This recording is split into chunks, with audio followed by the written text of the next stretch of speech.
Hey guys, tonight we're taking a slow stroll through a Roman garden at sunset, the kind of place where marble glows honey gold, fountains sigh quietly, and time itself seems to lean back in a reclining chair. You're stepping into an evening that happened almost 2,000 years ago, but for the next little while, it'll feel like you're right there, sandals brushing against the dusty path. You probably won't survive this particular century without running into a senator or two, but don't worry, nobody here expects conversation. So, before you get comfortable, take a moment to like the video and subscribe, but only if you genuinely enjoy what I do here. And I'd love to know where you're listening from and what time it is right now. Now, dim the lights, maybe turn on a fan for that soft background hum, and let's ease into tonight's journey together. The air is warm, that sort of mellow warmth that clings to your skin like the memory of the sun. You stand just beyond the tall bronze gate of a Roman villa, the kind that would belong to a prosperous patrician family somewhere outside of Pompeii, or maybe along the gentle hills of the Tiber Valley. The sun is still visible, a bright coin slipping lower behind cypress trees, scattering light across the tiled roofs. You step forward. The gravel crunches softly underfoot, small rounded stones chosen on purpose to make just enough sound that a host could hear who approached. That's one of the first things you learn about Roman design. Nothing here is accidental. Every texture, every color, every scent had a reason. Even the sound of your footsteps was part of the architecture. A little to your left stands a marble column topped with a small statue of Venus, her form softened by time and moss. A swallow darts past her shoulder and disappears into the amber haze. The Romans, who loved symmetry as much as they loved spectacle, would have placed her exactly here, the goddess of beauty greeting you as you enter a world that pretends not to be proud of itself, but definitely is. You move further in. The garden path is edged with low hedges of boxwood, neat, dark green, and impossibly well trimmed. They smell faintly resinous, like pine needles and old sunshine. In the distance, water murmurs from a fountain, blending with the steady buzz of cicadas. There's something about the rhythm of those insects that feels almost like a slow drumbeat, a background metronome for the Roman evening. Romans called spaces like this the hortus, a private pleasure garden attached to a home. At first, they were practical things, full of herbs and vegetables. But as Rome grew richer and its citizens found themselves with more coin and fewer wars to fight personally, gardens became expressions of peace and philosophy. A man's garden said as much about him as his library, sometimes more. And here, in this quiet, you can sense why. The late sun slants across the marble, each ray bouncing off surfaces that were deliberately polished to catch the light. Some historians think the Romans were a bit obsessed with reflecting surfaces, not mirrors necessarily, but any kind of shine. They say it symbolized the divine spark, the light of civilization itself glancing off human craftsmanship. Others argue it was simply a way to flaunt wealth without shouting. When your garden glitters, no one needs to ask how you're doing financially. The scent in the air is thick, not overpowering, but layered. There's the sweetness of crushed petals, the dryness of dust, the faint bite of nearby laurel. You can almost taste the day fading. On a nearby bench, stone, naturally, with carved lion paws at the feet, someone's left a scroll. Maybe the master of the villa was reading about Epicurus, or perhaps some poetry by Ovid. Romans liked to mix leisure with learning.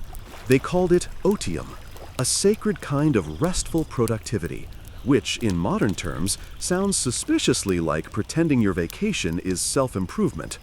A warm breeze slides through the corridor of trees, and you notice how the leaves shimmer. Olive, cypress, fig, each one chosen for the way it plays with sunlight. Romans loved to design gardens that changed character depending on the hour. Morning gardens were cool and meditative. Evening gardens, like this one, were designed to glow. You pause by a small marble basin. Water trickles from the mouth of a carved dolphin, landing in ripples that distort the reflected sky. The Romans, with their famously advanced plumbing, loved fountains for more than their beauty. They were statements, proof that water could be bent to human will. Engineers from the time of Augustus could run clean water for miles along aqueducts, then let it emerge here, calm and civilized, in someone's backyard. It's funny to think that while most of the empire was dusty and rough, the upper classes could come home to something that felt like the world's first spa.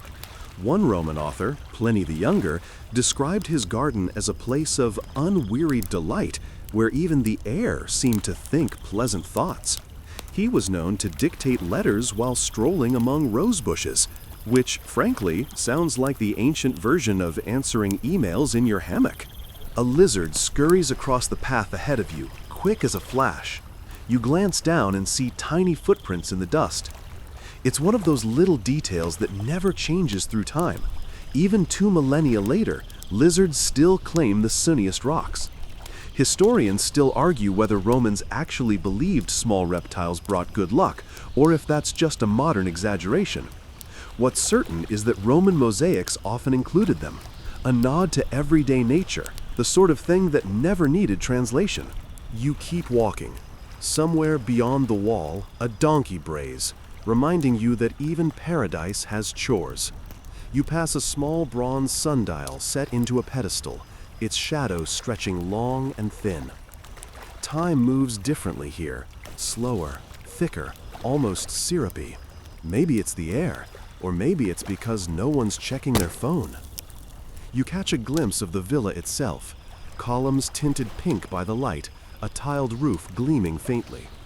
Through the open doorway, you can see a mosaic floor, geometric, intricate, possibly meant to symbolize eternity, or maybe just a craftsman showing off. The garden's atmosphere feels heavy but gentle, like the world's longest exhale. You run your fingers along a marble railing, cool despite the heat. The stone holds the day's story in its temperature, the warmth of the afternoon fading into the memory of morning. You wonder how many hands before yours have touched this same railing, how many quiet evenings have begun with that same small gesture. A breeze stirs again, carrying with it a faint whiff of oil, maybe lamp fuel, maybe perfume. Romans often burned scented oils at dusk, partly for pleasure and partly to ward off insects. There's a popular theory that the phrase "smelling like money" might as well have originated here, given how many of their fragrances included imported resins and spices from halfway across the known world. As the last sliver of sun dips below the horizon, you notice how shadows bloom, pooling at the bases of trees and columns. The light isn't gone, it's just getting quieter. The air takes on that hushed, glowing blue that only happens for a few minutes each day. You breathe in, and for a moment, it feels like the entire empire is holding its breath with you. The garden is vast, but intimate. Every turn seems to promise something new: a hidden statue, a stray cat, the cool whisper of water. You know there's more to explore: the laurel walk, the herb court, the secret corners where servants pause to listen to their own thoughts. But for now, you linger on this first path, letting the last of the sunlight rest gently across your shoulders. It's not just history you're walking through, it's a living quiet, one that's waited 2,000 years for someone to slow down long enough to notice it. The day begins with a soft, diffused light, spilling across the fields where every furrow, every seed, and every tool carries the weight of generations. You wake to the gentle hum of village life, though your attention today is drawn to a slower, quieter practice: the post-harvest care and storage of grains. This is the final act in the long, intricate choreography of agriculture, a delicate balance of preservation, organization, and foresight that ensures life continues through seasons and cycles. You walk along a narrow path lined with earthen granaries. Their walls are thick, sun-baked, and strong, designed to withstand both weather and the curious beak of a bird or nibble of a rodent. You pause to touch one of the surfaces. It feels cool, solid, and reassuring under your fingers. Inside, grains of wheat, barley, and pulses are stacked carefully in baskets and clay jars, separated by type and quality. The air carries a faint, sweet aroma, a combination of cereal, earth, and storage clay. Indus Valley settlements show evidence of granaries and storage facilities at Mohenjo-Daro, Harappa, and other sites. These structures were raised on platforms to protect against moisture and pests, reflecting sophisticated planning for surplus management and food security. You notice a farmer kneeling beside a stack of jars, carefully covering each one with woven lids. His movements are patient, almost ceremonial, ensuring that no grain is exposed to moisture or contamination. Every action is deliberate, a quiet promise to the future that the effort of planting, tending, and harvesting will not be lost. A quirky thought crosses your mind. Some jars found at Indus sites have tiny animal motifs etched into their surfaces. Perhaps they were meant to ward off pests, or maybe they were simply decorative flourishes. You imagine villagers chuckling quietly as they stacked jars, feeling a small sense of personal pride in both function and artistry. Historians still argue whether these storage practices were standardized across settlements or developed independently within households. Some evidence suggests coordinated village-level granaries, while other findings point to decentralized family-managed storage. Either way, the priority is clear: preservation, efficiency, and sustainability. You move along a platform where loose grains are spread out to dry in the gentle morning sun. You bend to feel the texture, smooth, firm, and cool beneath your fingertips. Farmers occasionally rake the grains gently, turning them over to ensure uniform drying. The process is slow, rhythmic, and almost meditative. Each motion carries centuries of experience, distilled into gestures that are at once practical and calming. Mainstream fact: archaeological studies indicate that drying grains before storage was a critical step in preventing spoilage, highlighting the Indus Valley civilization's understanding of basic food safety and preservation techniques. Nearby, a child helps by gently scooping grains into small baskets, mimicking adult movements. The child's attention is keen, their small hands surprisingly adept. You notice the quiet instruction embedded in the process. Observation, repetition, and imitation are how knowledge is transmitted across generations. Even play here is productive, blurring the line between learning and daily life.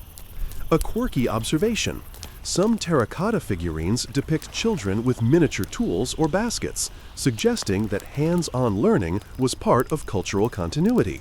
Perhaps every grain handled was also a lesson in care, rhythm, and patience, a playful apprenticeship woven into the flow of life. You pause beside a large storage jar and watch a woman gently tamping down pulses to maximize space. The sound is soft, almost musical, the low thud of seeds settling in a container. She works slowly, deliberately, ensuring the layers are compact yet uncrushed. The rhythm is hypnotic, each motion echoing the long history of careful management and human ingenuity.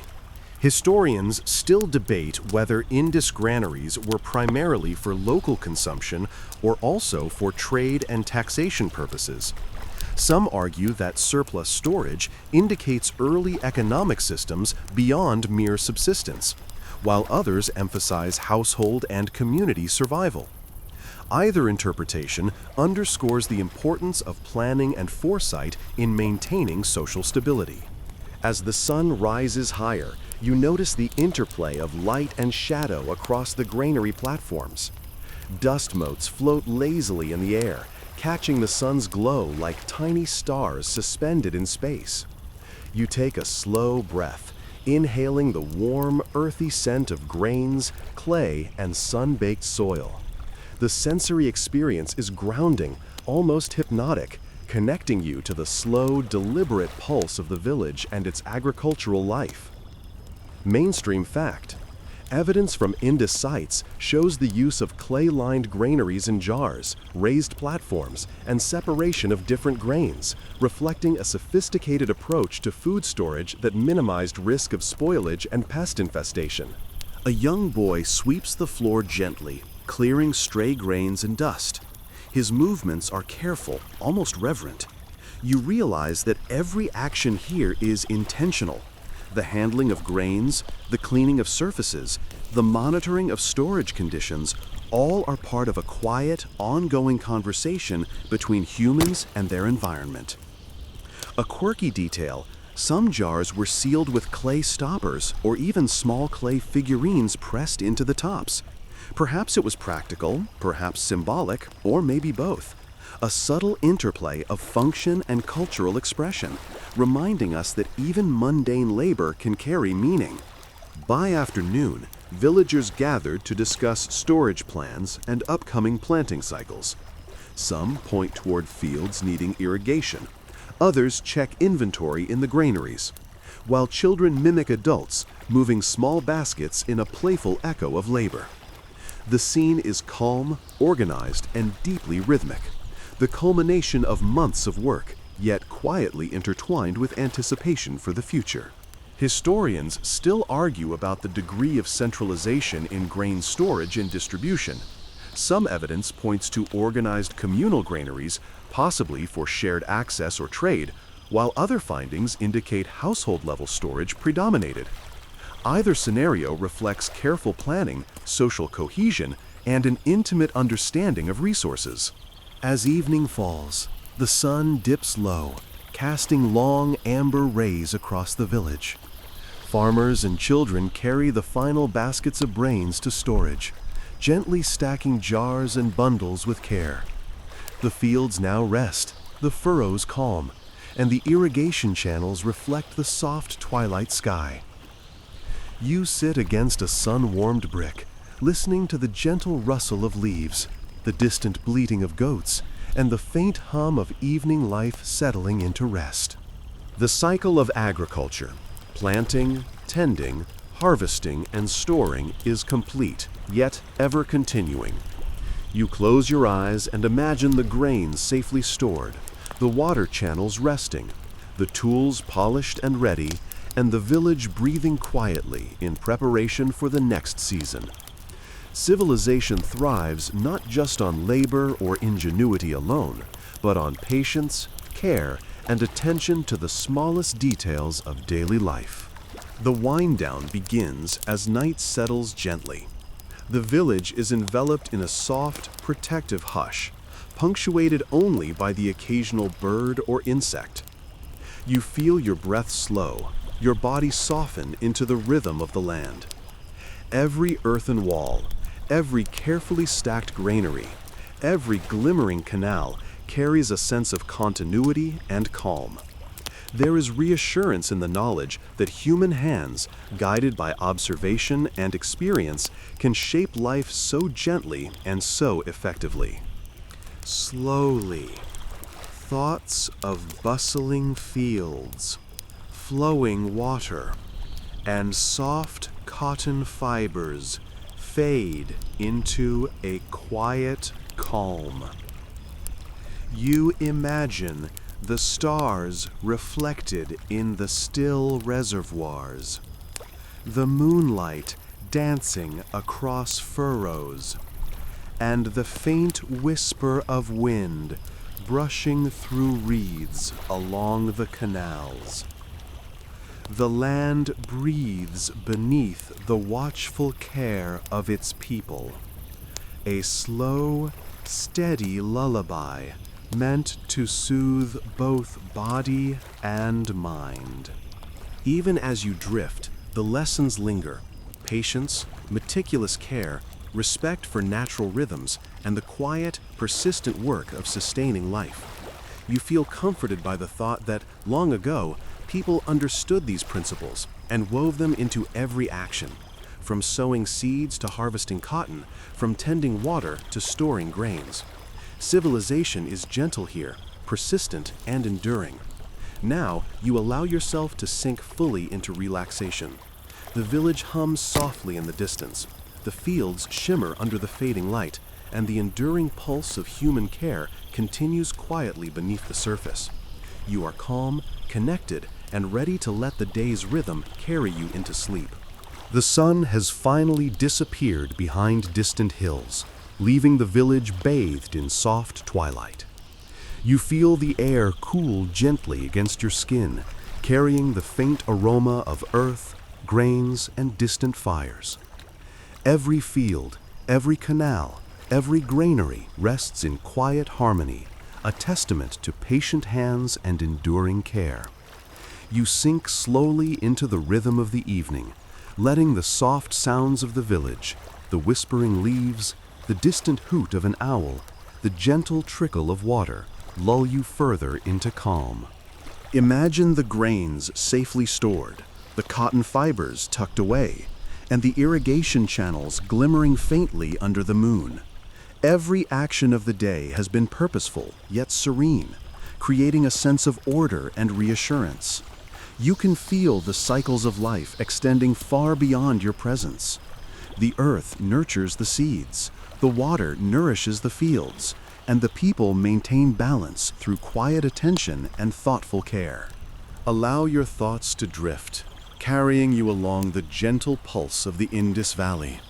The warm earth, the smooth clay, the soft swish of water.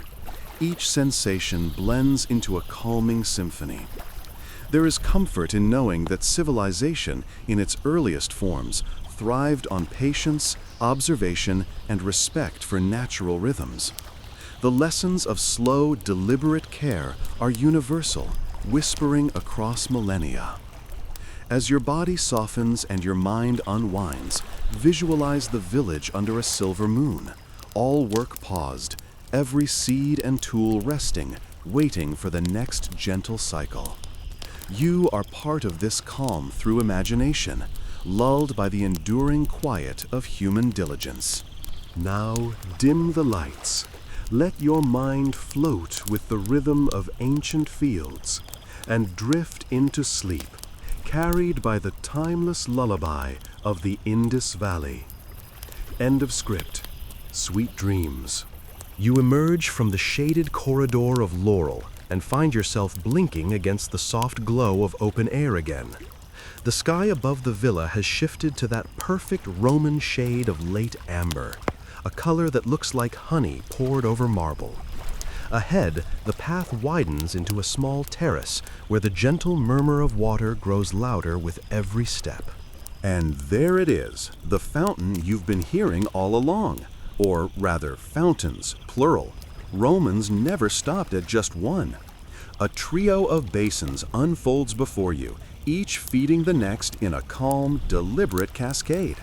The top bowl spills a thin silver stream into the middle, where goldfish glide lazily beneath floating petals. The lowest pool is broad, rimmed with carved dolphins and nymphs who look half asleep themselves. The water shimmers, reflecting a sky that's beginning to turn the color of figs. You crouch near the edge, the scent of cool stone and faint minerals filling the air. For the first time, you feel a slight chill, the kind of cool that rises from water after a long day of heat. You dip your fingers in.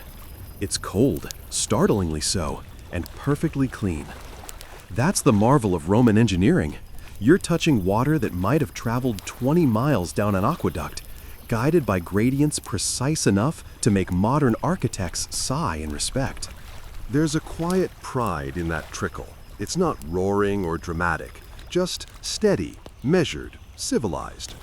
Rome was many things, ambitious, violent, extravagant, but its fountains whispered of control. They took a force of nature and turned it into background music. You lean over and notice something else. Small flashes beneath the surface. Fish. But not just any fish. These are sleek and oddly decorative, their scales catching the fading light like bits of polished bronze. The Romans loved exotic pets, and yes, that included fish. Wealthy households often kept elaborate piscinae, ornamental fish ponds where rare species could swim lazily for admiration and, occasionally, dinner. There's an old anecdote about a Roman nobleman who supposedly wept when one of his favorite mullets died. Historians still argue whether that story was satire or truth. Knowing the Romans, it was probably both. They had an almost theatrical relationship with luxury, sincere one minute, ridiculous the next. You notice a servant kneeling nearby, adjusting the spout of a smaller fountain shaped like a lion's head. He moves quietly, almost invisible, a shadow blending with the stone. You can tell by his tunic and sandals that he's one of the household staff, a hortulanus or garden keeper. He glances up briefly, gives you a polite nod, and returns to his work, scooping out a stray leaf with a small bronze ladle. You can't help but admire the rhythm of his movements, calm, methodical, practiced. He's done this 1,000 times, maybe more, each time as quietly as the water itself. Romans believed that still, clean water was a reflection of virtue, pura aqua, purum animus, pure water, pure spirit. It wasn't just about aesthetics, it was about order. In a world where cities were noisy, smoky, and chaotic, the garden fountain stood for serenity, the empire distilled into ripples. You stand again and walk slowly around the edge of the lowest pool. The marble lip is smooth, slightly worn from centuries of fingertips leaning for balance. Behind it, sculpted dolphins spout thin arcs of water into the basin, their eyes oddly cheerful. Dolphins were lucky symbols in Roman art, protectors of sailors, messengers of the gods, and, according to one charmingly strange belief, fond of music. Pliny the Elder claimed dolphins danced to flute melodies.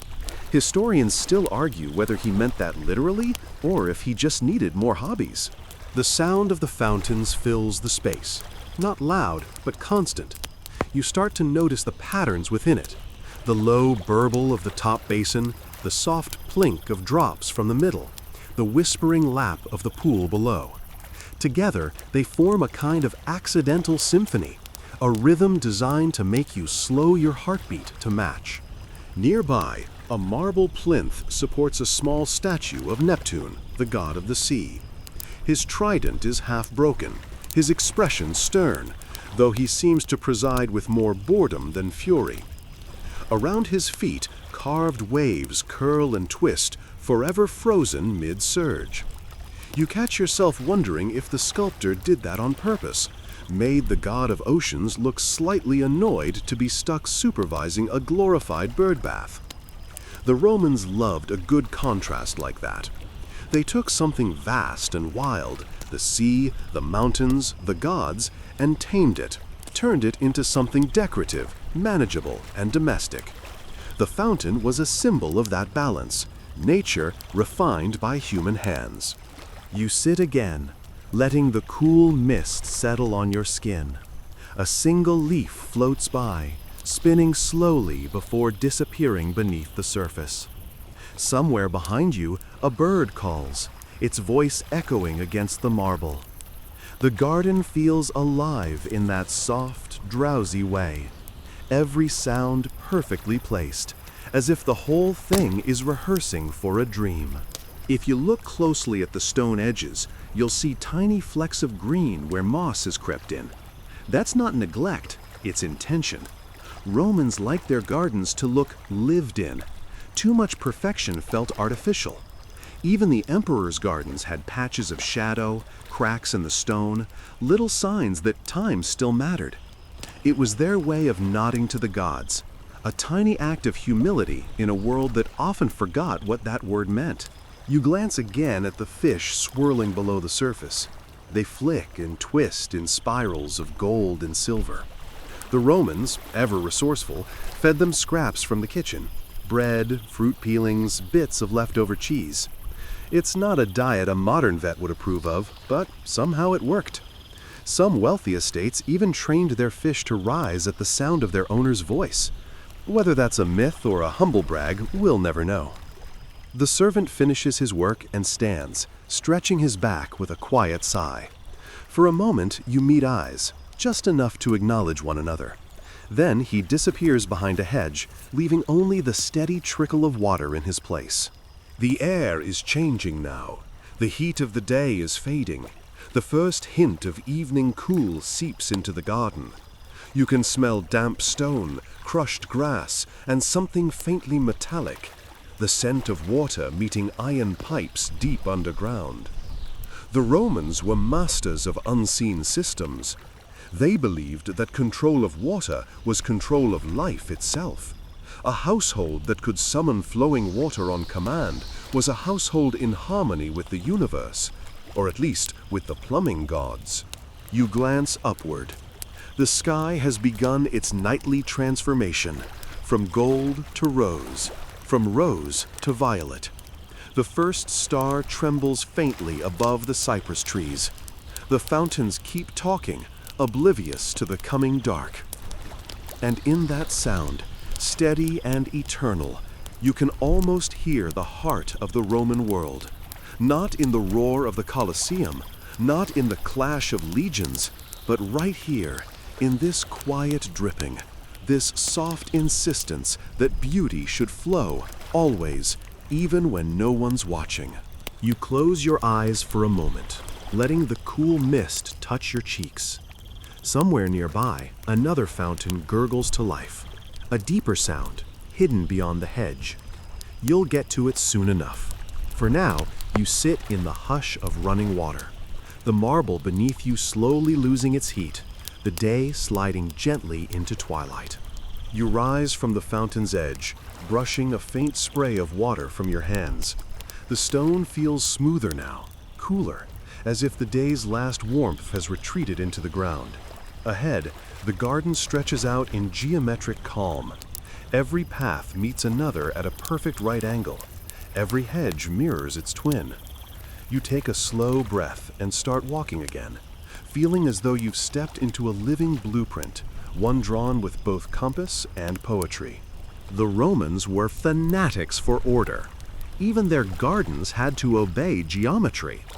You look around and realize nothing here is random.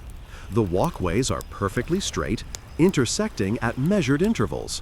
The flower beds arranged in tidy squares and rectangles. Somewhere deep in the Roman brain, symmetry equaled virtue. A well-ordered garden meant a well-ordered mind. Of course, the Romans didn't invent this obsession. They borrowed it, as they did many things, from the Greeks.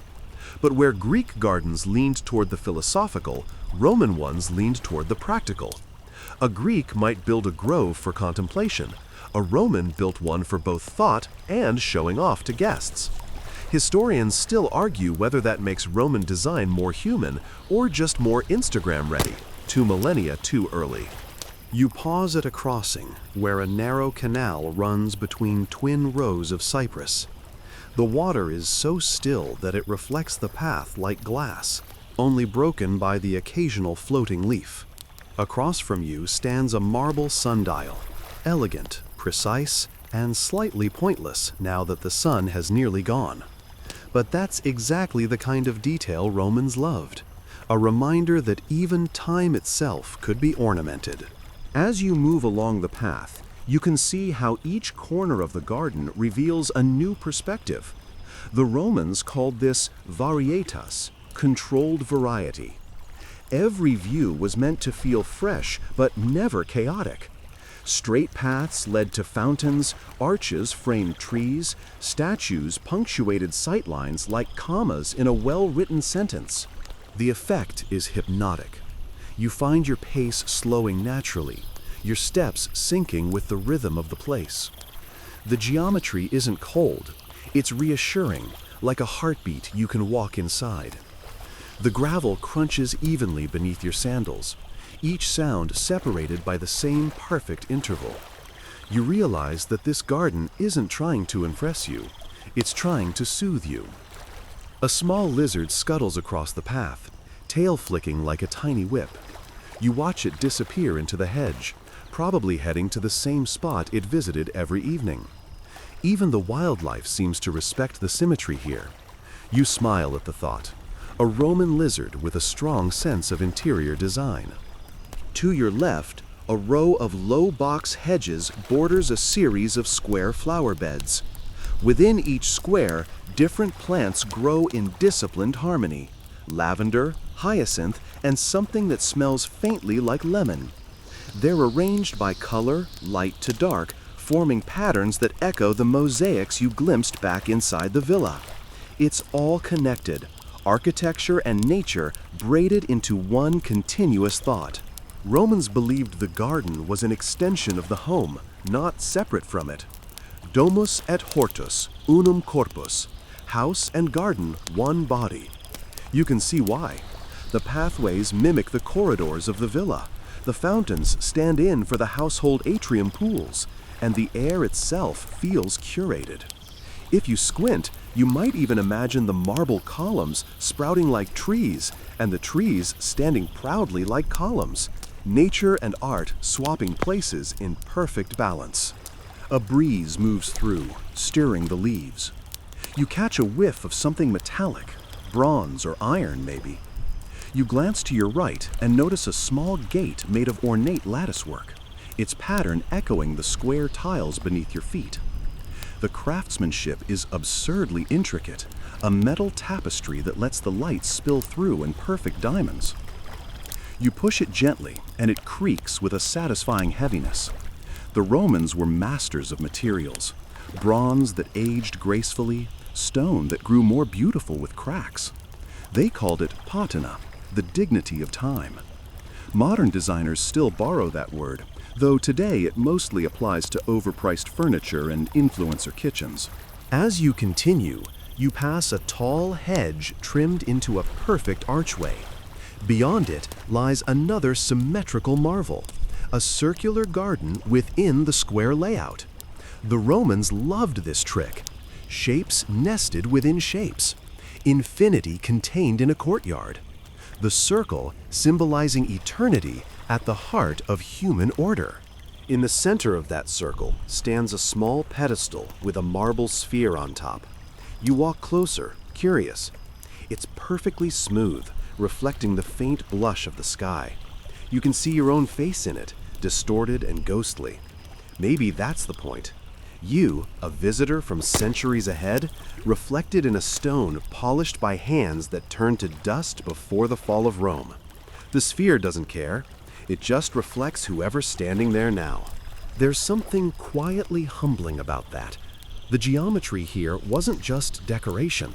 It was philosophy, an attempt to echo the divine order of the cosmos. Cicero once wrote that a garden arranged in harmony was a small imitation of the heavens. Looking around, you can see what he meant. The paths radiate outward like orbits, the fountains bubble like stars, and every turn brings you back to where you started. Somewhere nearby, a dove lands on the marble rim of the sphere. It coos softly, tipping its head as if inspecting its own reflection. The sound is round, mellow, utterly peaceful.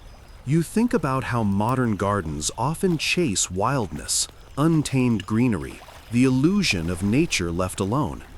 The Romans went the opposite way. They sculpted their world until even the wind seemed to flow in straight lines. And yet, there's nothing sterile about it. Somehow, in all this order, the place still breathes. You run your hand along a hedge, tracing the edge where a gardener's shears must have passed earlier that week. The cut is clean, the scent fresh, sweet and a little grassy. You can almost picture the gardener himself, crouched in the heat, sweat on his neck, trimming each leaf to match the invisible plan. It's easy to forget that behind all this symmetry was human labor, countless hands maintaining illusion. Beauty, in Rome, always came with a workforce. A sudden gust shakes the cypress branches, sending a scattering of tiny cones to the ground. They bounce lightly along the path before rolling into perfect little rows, as if the wind, too, understands Roman order. You stoop to pick one up, turning it in your fingers. It smells faintly of resin and smoke, the scent of hearth fires and temple incense. You tuck it into your pocket, a small souvenir of structure. As you continue down the path, twilight deepens. The lines and edges of the garden blur slightly, softened by shadow. But the geometry doesn't vanish. It simply becomes quieter, subtler. The angles fade into silhouettes, and the symmetry feels less like precision and more like rhythm. You can almost hear it, the heartbeat of the garden, steady and slow. You reach another intersection, this one leading toward the herb court. From here, you can see a patchwork of greens in different textures: feathery dill, low rosemary, and something that glows silver under the fading light. The path beckons you forward, promising a new kind of order, one that smells of spice and medicine rather than marble and geometry. But before you step toward it, you glance back once more at the perfect grid of the Roman design. Even now, as night approaches, it feels serene, like a pattern continuing far beyond what the eye can see. You realize that maybe that was the real Roman dream. Not conquest, not glory, but the comfort of knowing the world could be arranged into sense and symmetry, if only for the space of a sunset. You take one last step, gravel crunching softly beneath your heel, and move toward the scent of herbs waiting just beyond the hedge. The hedge opens into a smaller, more intimate courtyard, the herb garden, or hortus medicus, as the Romans called it. The air changes immediately. It's thicker here, fragrant with oil and resin, the faint sweetness of crushed leaves mixing with damp earth. The geometry remains, of course.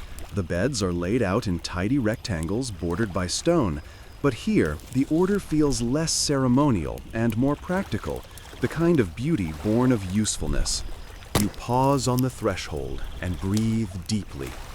The scent of rosemary hits first, sharp, piney, familiar. Then mint, sweet and cooling. Beneath it, subtler notes of thyme, savory, fennel, and rue. Together, they weave an invisible pattern in the air, one as deliberate as the garden itself. It's strange to think that 2,000 years ago, this space would have been less ornamental and more medicinal. The Romans didn't separate health from daily life. Every meal, every fragrance, every garden path was part of the same quiet pursuit of balance. You step forward, and the gravel crunches softly beneath your sandals. Near the center stands a stone table worn smooth by time. On it rests a small clay bowl and a bronze knife, perhaps once used for trimming herbs or preparing remedies. You imagine a Roman matron here, her white tunic gathered at the waist, crushing mint with a pestle while the evening light poured through the cypress. Her movements would have been slow, unhurried, almost ceremonial. To the Romans, medicine wasn't just a science, it was a kind of faith, a trust in nature's rhythm. Each plant had its temperament, its purpose. Mint cooled the body, rosemary cleared the mind, fennel eased the stomach. Even flowers had their uses beyond beauty, violet for calming, marigold for wounds. It was a soft medicine, the kind that began with scent and ended with patience. You crouch beside a low bed of lavender. The blossoms are pale purple, small and delicate, the kind that crumble between your fingers into powdery fragrance. You rub a few petals and bring them to your nose. The scent is soothing, familiar. You realize how little that sensation has changed in 2,000 years. A Roman gardener might have done the same, closing his eyes as the same aroma drifted through the same evening air. In the distance, a faint hum, bees. You glance toward a cluster of hives near the far wall. The Romans prized honey not only as food, but as medicine, antiseptic, preservative, and offering to the gods. It was also used in cosmetics. Roman women mixed it with crushed rose petals to make balms. You imagine one of them sitting near the fountain earlier in the day, dabbing honeyed perfume on her wrists before a dinner feast. The scent, faint and floral, would have mingled with olive oil and wine. You wander further between the beds. Here and there, small terracotta labels stick out of the soil, inscribed with neat Latin names: Salvia, Rosmarinus, Menta, Ruta. You can almost hear a teacher's voice, perhaps a physician's apprentice being quizzed on each plant's property. What does salvia mean? The teacher might ask. To save, the student would reply. The name still fits. You stop beside a bed of sage, its leaves soft and downy under your fingertips. The Romans believed sage purified both body and spirit. It was harvested only under strict ritual. Clean garments, bare feet, no iron tools. The act itself was sacred, not just the result. You picture that scene in your mind. Early morning mist, a quiet field, someone bending to cut the leaves while birds stir in the trees. It's a small, almost invisible moment, but that's the beauty of Roman life, ceremony woven into simplicity. The last rays of sunlight slant across the garden, and the plants seem to glow faintly, silver, green, gold. You walk slowly between the rows, your steps tracing the same paths walked by gardeners, healers, and cooks centuries ago. Everything here feels suspended, the air thick with scent and memory. At the garden's edge, a narrow channel of water trickles from a spout shaped like a lion's mouth. The sound is delicate, like a thread of music. You kneel and dip your fingers in. The water is cool, and the faint mineral taste lingers on your skin. It's easy to forget how precious that sound once was. Running water in a Roman villa meant wealth, engineering, and a connection to the empire's vast aqueduct veins. Every drop had traveled miles to reach this quiet courtyard. You follow the water's path as it winds between the herb beds. Romans designed even irrigation as art, shallow channels that caught light like ribbons of glass. The water nourished the plants, but it also reflected the sky, turning each garden into a mirror of the heavens. Even in practical spaces, beauty and order ruled. You pause near a small olive tree planted at the corner. Its trunk is gnarled, bark cracked like old parchment, but its leaves shimmer with silver-green vitality. The olive was sacred to Minerva, goddess of wisdom, and deeply Roman in spirit. From it came oil for lamps, for cooking, for skin, and even for burial rites. To plant one was to anchor a home. A few ripe olives lie on the ground, fallen and bruised. You pick one up and roll it between your fingers. Its skin is smooth, almost oily, and it leaves a faint dark stain on your palm. You can almost smell the amphorae stored in the villa cellar, sealed with wax, lined in rows, filled with liquid gold. Beyond the olive tree, you notice a small alcove in the wall.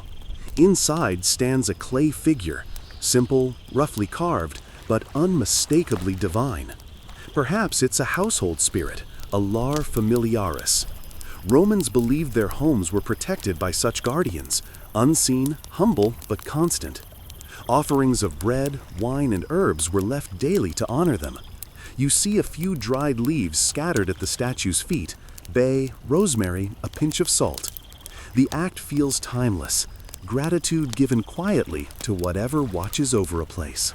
You stand in silence for a while, listening to the gentle hum of bees, the faint burble of water, the distant chirp of evening birds. It's an orchestra of small sounds, perfectly tuned. The kind of soundscape meant not to excite, but to ease. You can feel your own breathing slow to match it. The Romans may have built for conquest, but in their gardens, they built for peace. These spaces were retreats from the noise of politics, from the bustle of markets and forums. Here, senators became gardeners, generals became philosophers. They tended basil and thyme with the same care they once gave to cities and armies. You wander toward the garden's far end, where the hedge opens to a small bench of travertine stone. You sit. The stone is cool and smooth beneath your hands. From here, you can see the entire herb court laid out in front of you. The perfect rectangles, the narrow paths, the soft interplay of scent and light. It's simple, deliberate, calm. A moth drifts past your face, pale wings fluttering like tissue in the dusk. Somewhere beyond the wall, the faint clang of a distant bell, perhaps from a nearby villa or temple, marks the approach of night. The air thickens with evening. You think again of that Roman matron, her bowl of herbs, her slow grinding motion. You imagine the steam of her kitchen, the murmured prayers to household gods, the scent of rosemary rising as lamps are lit. Not much has changed, really. The tools are different, the words forgotten, but the ritual endures. The desire to heal, to nurture, to bring order to the body, just as the garden brings order to the earth. You rise from the bench and take one last look around. The garden glows softly in the twilight, its symmetry fading into shadow. Somewhere, a bee makes one last pass across the lavender before night claims the air. You take another slow breath. The scent of sage and mint clings faintly to your skin, clean, ancient, reassuring. You walk back toward the main path, following the sound of water until it leads you once again to the central fountain. The evening star is visible now, pale against the darkening sky. You glance upward, realizing how the Romans must have seen their world. The heavens above, the garden below, each a reflection of the other. Not a prayer exactly, but a thought. Perhaps peace isn't the absence of sound or motion, but the presence of rhythm. The fountain's ripples shimmer faintly in the last light. Somewhere in the fading scent of herbs and the soft geometry of paths, the ancient world still breathes, slow, fragrant, eternal. You follow the stone path that winds back toward the heart of the villa gardens, and before long, you find yourself surrounded by statues. They appear gradually, first one, half hidden behind a hedge of myrtle, then another, tall and luminous against the last gold of evening. Before you realize it, you're walking among marble gods. The air feels cooler here, as if even the breeze hesitates to disturb them. Each figure stands still, draped in folds of carved linen, faces worn smooth by centuries of sun and rain. Their expressions are calm but unreadable, the kind that once inspired both devotion and unease. You can almost sense them watching, not with eyes, but with presence. The nearest statue is of Apollo. You recognize him by the faint outline of a lyre against his side, and by that eternal posture of casual perfection. His nose is chipped, his hand gone, but even so, he radiates an impossible grace. The Romans adored Apollo, not just as a god of music and healing, but as a symbol of reason, light, and art itself. It's fitting that he stands here in the garden, surrounded by fragrance and order. You reach out, and your fingers meet the cool marble of his leg. It feels alive in its own quiet way, smooth, dense, slightly damp from the evening air. You move on to a smaller statue, a boy carrying a wineskin, his smile mischievous, his toes barely touching the pedestal. Likely a representation of a satyr, or perhaps young Dionysus himself, the god of wine and revelry. His grin is lopsided, eternally caught in the moment before laughter. The Romans had a complicated relationship with him, half love, half caution. Pleasure was divine, yes, but too much could unravel a man's dignity. You can almost imagine a host placing this statue here intentionally, a subtle joke amid the otherwise serene garden, a reminder that even gods had a sense of humor. Not all statues are beautiful, though. Some are strange. You pass a bust whose face is barely human, perhaps once a river god, his beard flowing into waves. Another depicts a woman with a small serpent coiled around her arm, the symbol of health and renewal. The serpent seems to glint faintly in the last slant of light. You pause beside her, half expecting her to speak. The Romans truly believed statues could hold divinity, not as mere decoration, but as vessels of spirit. To them, marble was not dead material, it was potential. A god could inhabit a statue, even temporarily, when properly honored. That belief gave these figures an aura of reverence and superstition that lingers even now. You can almost see a Roman priest sprinkling wine or milk at the base of one, murmuring prayers in Latin. Or a servant discreetly touching a statue's foot for luck before heading to bed. These weren't just ornaments, they were company, silent, eternal company. You lean against the low wall and let your gaze wander across the rows of marble forms. Some stand under pergolas draped in vines, others crouch beside fountains, eternally pouring water that no longer flows. One even reclines against a stone couch, a river god, perhaps Tiberinus, his muscular form softened by moss. His eyes are blank, but his posture suggests indifference, as if time itself bores him. It's strange how serene they all look. You start to wonder whether that calm was deliberate. The sculptors of Rome often softened expressions, not out of idealism, but out of intent. Statues were meant to calm, to represent divine composure. No wild emotion, no visible fear. A kind of marble meditation. You imagine the sculptor at work, bare chest gleaming with sweat, hammer tapping in rhythmic bursts. He likely stood for hours, squinting at a block of stone, coaxing out cheekbones, curls, folds of fabric. Perhaps he cursed the rock under his breath. Perhaps he prayed before each stroke. Historians still argue whether most Roman statues were true originals or simply copies of Greek masterpieces. The Romans, ever practical, preferred refinement to invention. If Greece carved beauty, Rome commissioned more of it and gave it better plumbing. As you pass one particularly lovely Venus figure, a bit of mischief creeps into your thoughts. She's missing both arms, of course. You tilt your head and think, classic. But there's something oddly intimate about her imperfection. The missing limbs make her more human, less divine. Maybe that's the secret appeal of ruins. They remind you that perfection always fades, and that there's grace in the fading. The sun has now dipped below the wall, leaving the garden in a hushed half-light. Shadows stretch across the gravel, long and soft. A pair of doves flutter down from the cypress to perch on the shoulder of a stone Hermes, cooing quietly as if sharing gossip. You smile. If this were a scene from the past, some servant might shoo them away to keep the marble clean. Romans were particular about that. Statues had to gleam. They scrubbed them with vinegar, polished them with oil, even painted them in bright colors that time has long since erased. It's strange to think that what we see as elegant white marble was once gaudy with pigment, reds, blues, gold leaf. The gods once glittered under the sun like carnival performers. You walk deeper into the grove of statues and notice a pedestal with no figure atop it, only 2 broken feet. The toes are perfect, nails delicately carved, veins faintly raised.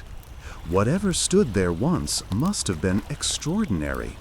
You wonder where the rest of it went, crushed, looted, or buried under centuries of dust. Rome's empire scattered itself like fragments of its own sculptures. Magnificent, incomplete, unforgettable. A small inscription on the pedestal's base. The letters are faint but legible. Memoria Amici, the memory of a friend. Perhaps this wasn't a god at all, but a man immortalized by marble and affection. The Romans loved to blur that line, to turn people into demigods and demigods into stories. Even emperors were sculpted as Jupiter or Mars, draped in divine imagery. Immortality through flattery. You run a finger along the worn inscription and feel a quiet pang. That's the trick, isn't it? Statues aren't just meant to be seen.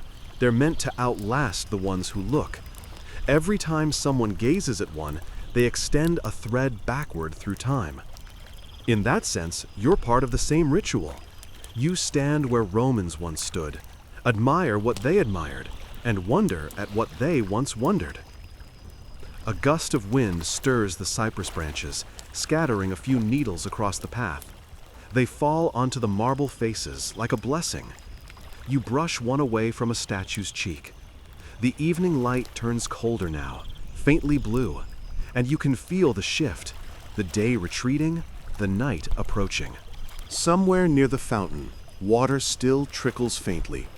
It mingles with the whisper of leaves and the occasional bird call, forming that familiar Roman symphony of quiet motion. You think of how the Romans used sound as much as sight in their gardens.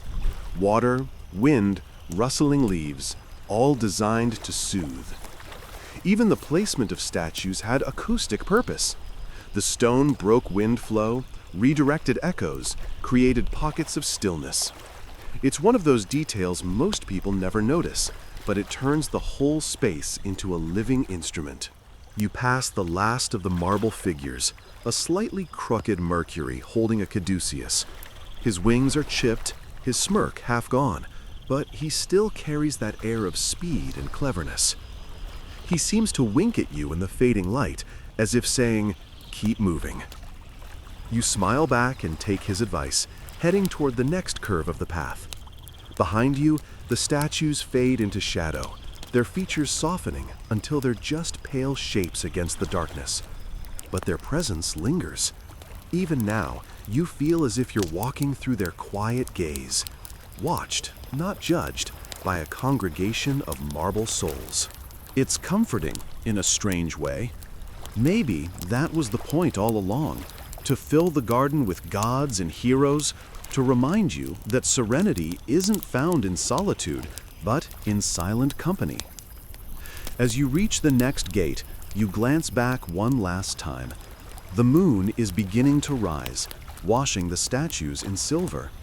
For a moment, they almost look alive, breathing in the cool air, dreaming of the sun they'll see again tomorrow.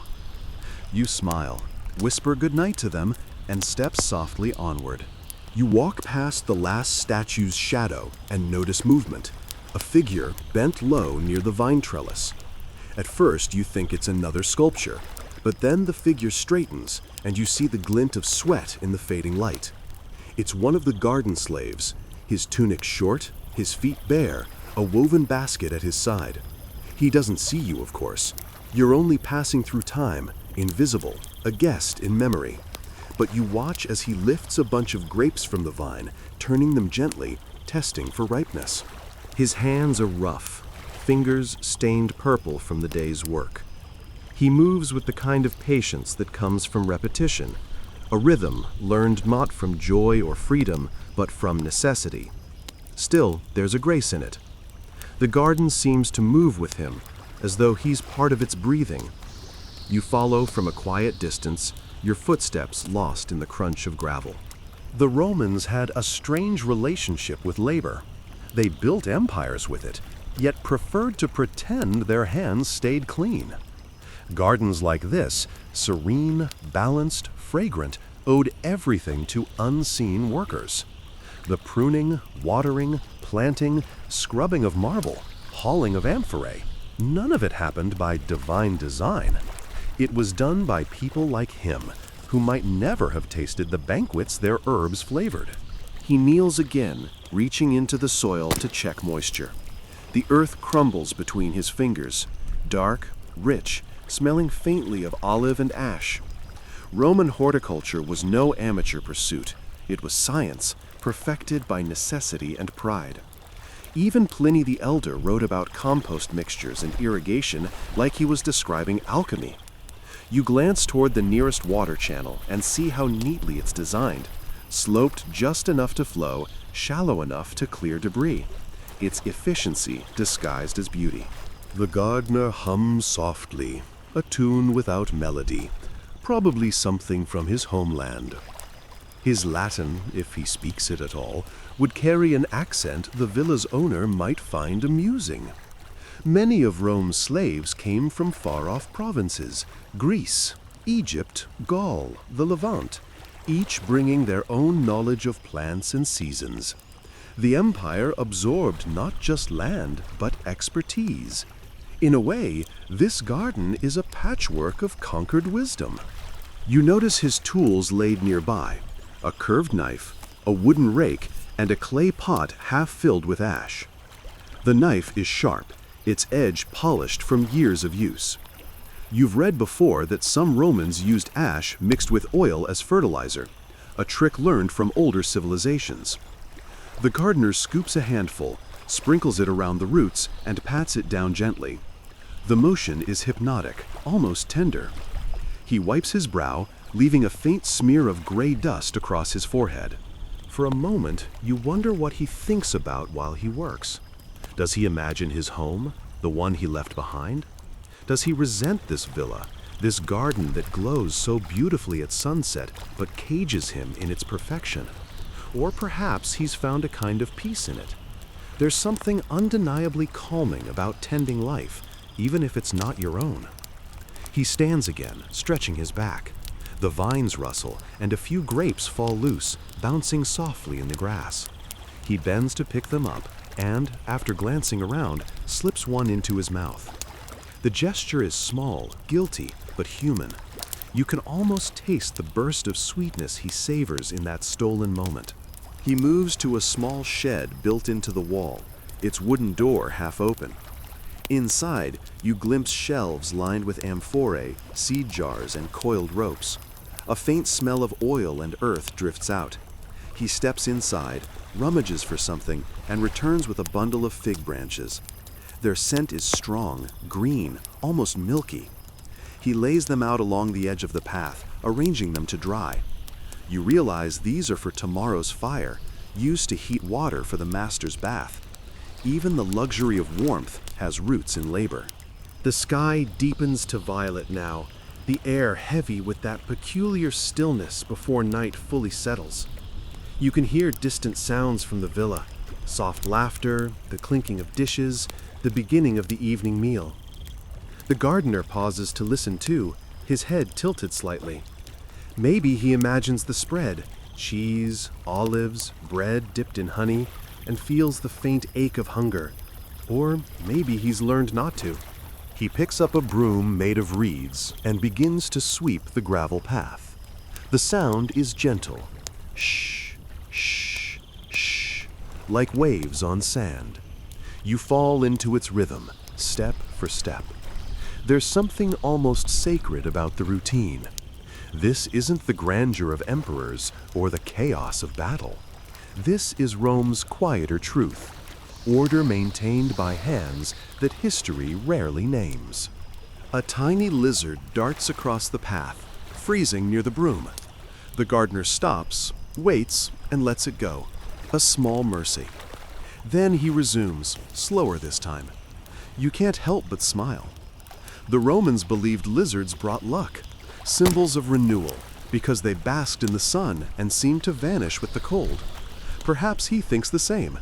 Perhaps he'll tell the other workers later that a lizard crossed his path and that tomorrow's harvest will be good. Historians still argue whether slaves in rural estates like this lived in misery or quiet stability. Some were brutally treated, others integrated into households and trusted with care. The truth, as always, lies somewhere in between, an empire's morality hidden beneath its gardens. What's certain is that every fragrant hedge and marble fountain owed its serenity to someone who never got to rest beneath it. You watch as the gardener moves toward a small alcove where an oil lamp burns. He picks it up, shielding the flame with his palm, and carries it down the path. The light sways with his steps, painting the leaves gold. You follow quietly, your own shadow merging with his as the scent of herbs rises with the warmth.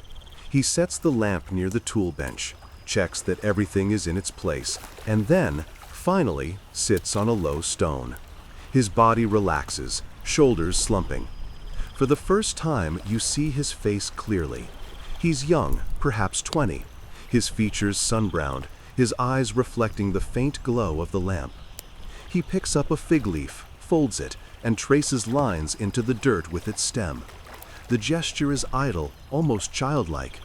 You wonder if he can read or write. Maybe he's drawing symbols only he understands, a habit from a home long gone. He hums again, softer now. The song carries no words, only sound. You feel it as much as hear it, low and rhythmic, blending with the night's first crickets. In that moment, the garden feels alive, not just with beauty, but with heartbeat, the quiet pulse of lives that maintained it. Above, a bat swoops low, catching insects in the dim light. The gardener glances up and chuckles softly, murmuring something you can't quite catch. Maybe a superstition. Romans believed bats carried omens, though no one ever agreed on what kind. He stretches once more, yawns, and rises to his feet. Before leaving, he stops at a small shrine by the wall. You hadn't noticed it before. A simple niche with a clay figure, a tiny flame flickering before it. He bows his head, mutters a short prayer, and places a few rosemary sprigs on the ledge. The scent of the burning leaves drifts toward you, sharp, cleansing. Even after a day of toil, he still finds time to thank the household gods. Or perhaps, in his heart, he prays to older deities, the ones he left behind. Faith, like fragrance, lingers in many forms. As he walks away toward the servants' quarters, the lamplight sways until it disappears. The garden is quiet again. Only the soft rustle of vines remains, and the faint trace of smoke. You stand there a moment longer, feeling the weight of that silence. For every statue that endures, there are countless hands that built it. For every serene sunset in a Roman garden, there were lives beneath it, humble, unseen, essential. You take one slow breath, the scent of rosemary still on the air, and keep walking down the now empty path, your steps blending with those that came before. You leave the gardener's quiet corner and follow a narrow path that opens suddenly into a wider, sun-warmed space. The scent changes again, sweeter now, heavy with fruit and the faint musk of ripening things. You've arrived in the pomerium, the orchard. It feels different from the formal gardens you've passed through, less symmetrical, less manicured. Here, nature is allowed a little freedom. The paths are still ordered, yes, Romans couldn't resist geometry, but the trees grow with a kind of deliberate wildness. Their branches arch overhead, catching the last light of day and filtering it into soft bronze. You walk beneath fig trees first. Their leaves are broad, their shadows intricate, and the fruit hangs low enough to brush your shoulder. You reach up and touch one, a perfect sphere of dusky purple, its skin slightly warm from the day's heat. You press it gently, and it yields just enough to tell you it's ready. If this were your villa, you'd pluck it right now, tear it open, and taste the sunset itself. The Romans adored figs.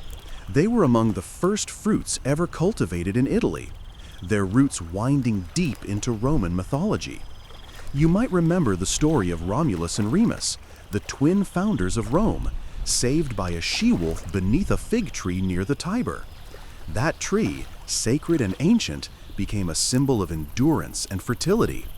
Every villa garden with pretensions to good taste planted one, not just for fruit, but for fortune. You walk between rows of olive trees next. Their silvery leaves shimmer faintly in the fading light, whispering whenever the breeze passes through.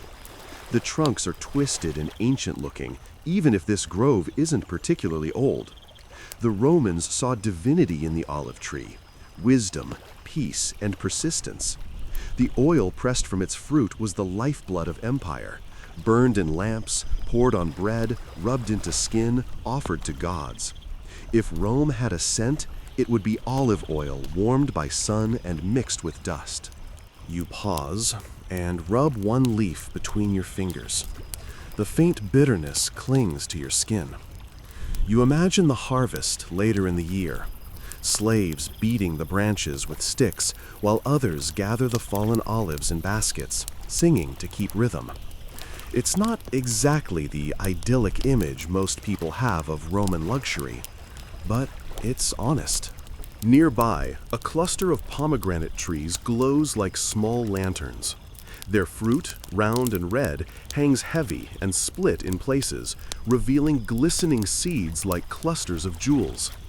You pick one up from the ground, cracked, half-eaten by birds, and roll it in your palm. The skin feels leathery, sun-toughened. You think of Persephone and the myth that crossed from Greece to Rome, the girl who ate pomegranate seeds and bound herself to the underworld for part of each year. To Romans, it wasn't a tale of tragedy, but of rhythm, life and death, sowing and harvest, loss and return. You stroll deeper into the orchard, where the air hums with quiet activity. Bees, again, industrious, unbothered. A few birds dart between branches, their calls brief and musical. The orchard feels alive in a way the sculpted courtyards did not. It's looser, wilder, humming with soft, patient work. You notice small nets tied between trees, primitive pest control perhaps. The Romans weren't fond of losing fruit to hungry birds, though they often left offerings for them elsewhere in the garden to keep them appeased. You can't decide whether that's clever or manipulative, maybe both. You pass a small patch of strawberries, tiny, more leaf than fruit. They were smaller in Roman times, closer to wild berries, but prized for their rarity. A Roman naturalist once wrote that they were best eaten by hand, never stored, for they vanish faster than one can count. You crouch and pick one. It's barely a mouthful, but the scent is sharp and sweet. You don't eat it, of course, you're just visiting, but you imagine the taste anyway. Sunlight, earth, and a hint of magic. At the far end of the orchard stands a wooden structure, a trellis covered in climbing vines. You recognize the leaves instantly. Grapes. Rows upon rows of them, some pale green, some deep purple. Their clusters dangle like ornaments, translucent where the light catches them. You walk along the rows, brushing your fingers lightly across the fruit. Roman wine culture was practically a religion of its own. The wealthier households often had their own vineyards, even within city walls. The vines weren't just for show. They represented abundance, civilization, and the good life. Wine flowed at every meal, diluted with water, sometimes spiced or sweetened with honey. Even children drank it, though gently mixed. You can almost hear the villa's owner boasting to his guests. "These grapes, grown right here on my land, ripened by Italian sun." You smile to yourself. Pride in local produce, it seems, is eternal. The ground beneath your feet is littered with fallen fruit. Soft figs, burst grapes, pomegranate husks. It's a mess, but a beautiful one. The Romans would have had slaves clean it before it spoiled. Yet even now, in its quiet decay, there's a kind of truth. Gardens like this weren't static displays. They were living systems of growth and rot, abundance and imperfection. That's what made them real. You spot another worker in the distance, an older man this time, stooped, his tunic stained from crushed fruit. He's carrying a wooden basket overflowing with figs, his bare feet leaving faint prints in the dust. He pauses to rest, setting the basket down and wiping his hands on his knees. He looks toward the horizon, watching as the sun dips behind the hills. For a moment, he simply stands there, breathing in the orchard scent. Maybe he's counting the day's labor. Maybe he's just admiring the light. Either way, it's a small human pause, a quiet claim of beauty in the midst of duty. You find yourself smiling. For all its wealth and power, Rome still ran on moments like this. Ordinary people finding stillness between the tasks that sustained empires. Historians still argue where certain Roman fruits originated. The fig and olive, yes, were native to the Mediterranean, but others, like the peach and cherry, traveled from far-off lands through trade routes stretching to Persia, even China. Imagine that, a crate of peaches riding on camelback across deserts, bound for a villa like this one. The Romans called the peach malum persicum, Persian apple, though it likely came from much farther east. They didn't know it, but every bite of sweetness was a small taste of global connection. A soft breeze moves through the orchard, carrying the smell of ripening fruit mixed with warm soil. Somewhere nearby, water trickles, a hidden irrigation channel running through the roots. You follow it until you reach a small stone basin where water collects. A handful of birds perch on the rim, dipping their beaks and fluttering their wings. The scene feels eternal, the world turning slowly, indifferent to centuries. You kneel and trail your fingers through the water. It's cool, refreshing. You wonder how much of this same water once passed through Roman aqueducts, those marvels of engineering that kept gardens alive across entire cities. A luxury, yes, but also a statement. To command water was to command life. You rise and wander toward the edge of the orchard. The view opens up to the countryside beyond the villa walls, rolling hills dusted with olive groves, their patterns stretching toward the horizon. In the distance, a faint haze of smoke from some small farmhouse kitchen curls into the dusk. The entire landscape feels peaceful, timeless, quietly industrious. You glance back at the orchard one last time. The light now is soft and amber, turning every fig leaf into gold. A few crickets begin to chirp. You can almost hear the faint laughter from the villa again.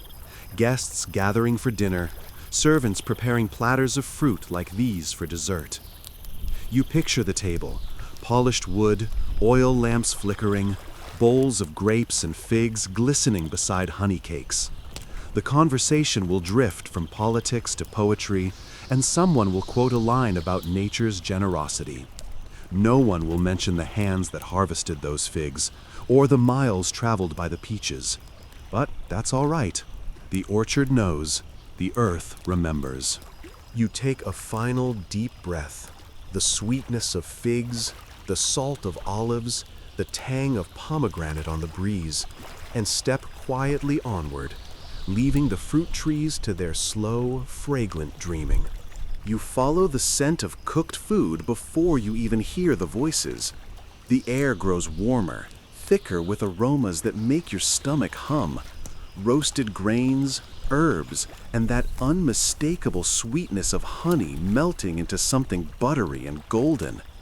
You realize you've reached the peristyle, the columned courtyard adjoining the main house, where the evening meal is slowly unfolding.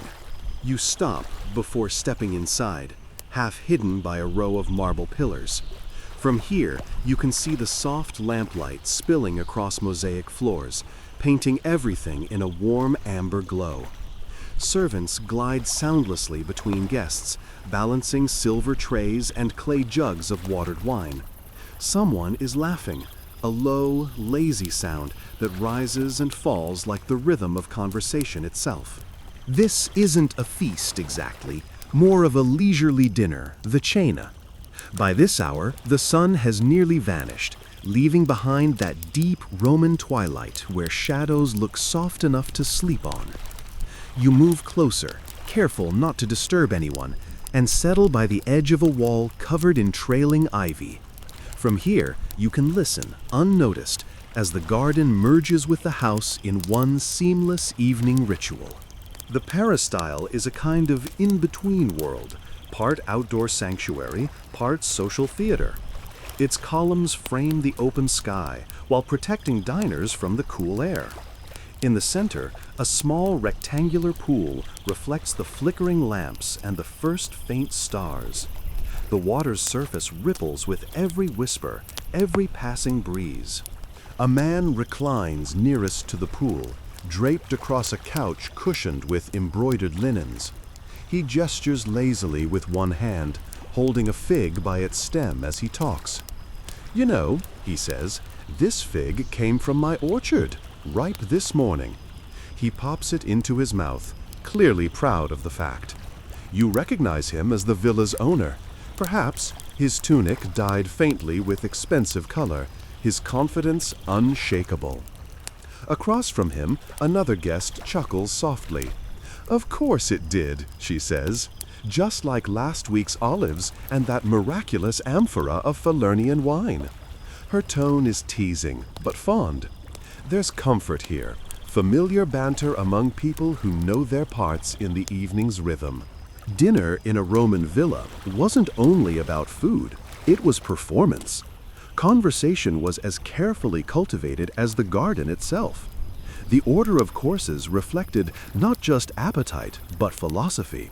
First, the gustatio, little starters like eggs, olives, and greens. Then, the prima mensa, with meats or fish. And finally, the secunda mensa, sweet fruits and pastries that closed the day. The host's goal wasn't to stuff his guests, but to display moderation, refinement, and good taste. Too much enthusiasm was gauche. Too much restraint was boring. You listen to the soft scrape of ceramic plates and the occasional splash of water as servants refill basins for hand washing. The sound of dripping water has followed you all evening, from fountains to pools. It's as if the garden itself breathes through it. A platter passes by, carried by a young servant with steady hands. You glimpse roasted chickpeas, a drizzle of olive oil, perhaps a hint of garum, the fermented fish sauce that Romans adored and everyone else, centuries later, would recoil from. You can almost hear your modern self whisper, "No thank you," but tonight you'd probably try it. After all, you're already here, reclining among ghosts. A scholarly fact drifts through your mind in outdoor settings precisely for the ambience. The open courtyard, the nearby garden, the play of fragrance and light, these weren't accidents. The environment was part of the experience, designed to impress guests and ease digestion. One Roman writer even recommended planting violets and roses near dining spaces so their scent could lift the mood without dulling the wit. You like that? A science of serenity, 2 millennia before sleep podcasts existed. Your eyes drift to the table again. The lamps are small bronze bowls filled with oil and topped with floating wicks. The flames are calm tonight, no wind to disturb them. The faces they illuminate look softened, almost kind. One guest gestures animatedly with a crust of bread, telling some story about a friend's disastrous attempt to race chariots. The others laugh gently, shaking their heads. You can't hear every word, but the tone tells you enough. The day's weight has dissolved into easy humor.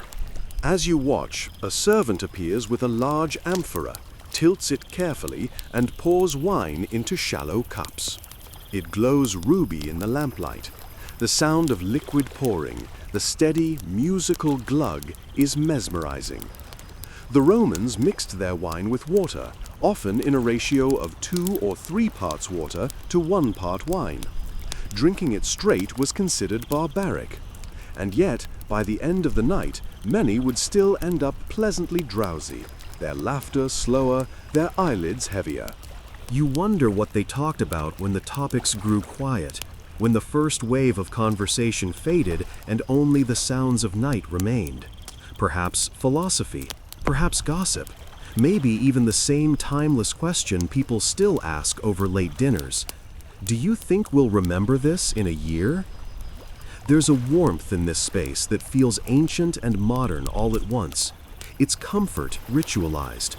Even the slaves, silent and attentive, seem part of the rhythm, their movements practiced but not hurried. You notice one of them slipping momentarily into the shadows, taking a quiet sip from a leftover cup before returning to service. You say nothing, of course. You understand. Some rules are worth breaking for a taste of peace. Historians still argue whether Roman dining customs were more about pleasure or performance. Was it genuine relaxation or a subtle competition of refinement? Maybe both. The Romans loved their paradoxes. Decadence disguised as restraint. Simplicity crafted through complexity. In the end, though, it probably didn't matter much to those sitting here tonight. The warmth of oil lamps, the scent of fruit and herbs, the distant hum of cicadas. These things were real enough. As the evening deepens, the conversation slows. The plates empty, replaced by trays of fruit from the orchard you visited earlier. Figs split open, clusters of grapes glistening, pomegranate seeds scattered like jewels. The host raises his cup and murmurs something about gratitude for the harvest. It's not a formal prayer, just a habit, words worn smooth from repetition. You find yourself nodding along. It feels right. A musician enters quietly from the far side of the courtyard, holding a small lyre. He plucks a few notes, testing the strings, and begins to play. The melody is simple, soft, almost sleepy. The guests don't applaud, they just listen, smiling faintly. The music blends with the evening sounds until you can't tell where one ends and the other begins. You lean back against the cool column behind you and close your eyes for a moment. The air tastes of wine and honey, tinged with smoke from the lamps. Somewhere nearby, a breeze moves through the laurel leaves, carrying whispers of the garden. You're not sure whether you're meant to be here or if you've simply drifted into someone else's dream, but either way, it feels safe. When you open your eyes again, the pool's reflection has changed. The stars have gathered overhead, crisp and bright, and their light trembles on the water like coins dropped into a fountain. A guest rises, stretches, and murmurs good night to the host. One by one, the others follow, their footsteps soft against the mosaic floor. The servants begin clearing the dishes, their faces lit by flickering flames. Soon, only the music remains. Then, even that fades. The courtyard empties, leaving behind the hush of late evening and the faint scent of fruit on warm stone. You stand quietly for a moment longer, watching your own reflection ripple in the pool. The house breathes around you, settling into rest. You step away, careful not to break the stillness. Somewhere in the distance, an owl calls. The peristyle grows darker, quieter, until all that's left is the slow heartbeat of the night. You move on, following the faint path of oil lamps that leads you deeper into the garden, where the next chapter of twilight waits. You leave the peristyle behind and follow a narrow, shaded corridor that curls toward the nymphaeum, the small water sanctuary tucked into the far corner of the villa grounds. The air grows cooler here, carrying the faint mineral scent of water and stone. It's quieter too. The hum of the villa fades, replaced by the delicate murmur of trickling streams. This corner of the garden was designed for reflection, for contemplation, and for letting the day's worries dissolve into the sound of flowing water. You step carefully onto the mosaic floor, damp in places from the fountain's spray. Tiny tiles of blue, green, and white shimmer faintly beneath your feet, forming abstract patterns that catch what little light remains. Some of the tiles have chipped over the years, but the overall effect is still hypnotic, like walking on a captured ripple of a pond. You pause and let your gaze drift over the scene. The fountain itself is modest, a tiered structure of travertine. Water spills from a small lion's mouth at the top into a shallow basin, then trickles through channels carved into the stone, finally disappearing into a larger pool below. The sound is almost musical, soft, repetitive, calming. You remember reading that Roman fountains were often placed to maximize acoustic pleasure. The splash, the drip, the whisper of water over stone. They were engineered for serenity as much as for hydration. A fringe detail catches your eye. Someone has carved a tiny frog into the fountain's base, its round eyes blinking in perpetual curiosity. You bend closer. You chuckle softly. Romans adored these little touches, symbols of fertility and transformation, tucked into the grandest or simplest of spaces. You wonder if it was meant to amuse children, remind adults of change, or simply show off the sculptor's attention to whimsy. You sit on the edge of the pool and dip your fingers in the water. It's cool and clear, moving faster than you expect. With tiny currents you can feel tugging at your skin. You watch as a few fallen petals float across the surface, carried gently by the miniature stream. The colors are subtle, pale yellow, soft pink, almost invisible in the deepening dusk, but they give life to the quiet tableau. Historians still argue whether these small water features were primarily ornamental or functional. Some suggest they helped with humidity control in villa courtyards. Others insist they existed solely for aesthetic and meditative purposes. Either way, the effect is undeniable. The fountain transforms the corner into a microcosm of the villa itself, serene, deliberate, alive. A vine climbs the adjacent wall, trailing long tendrils over the stone. Its leaves rustle faintly in a breeze that seems to have gathered strength, brushing against your skin and ruffling your hair. You inhale, tasting the faintly sweet and earthy scent of the vine, and remember the grapes you saw earlier in the orchard.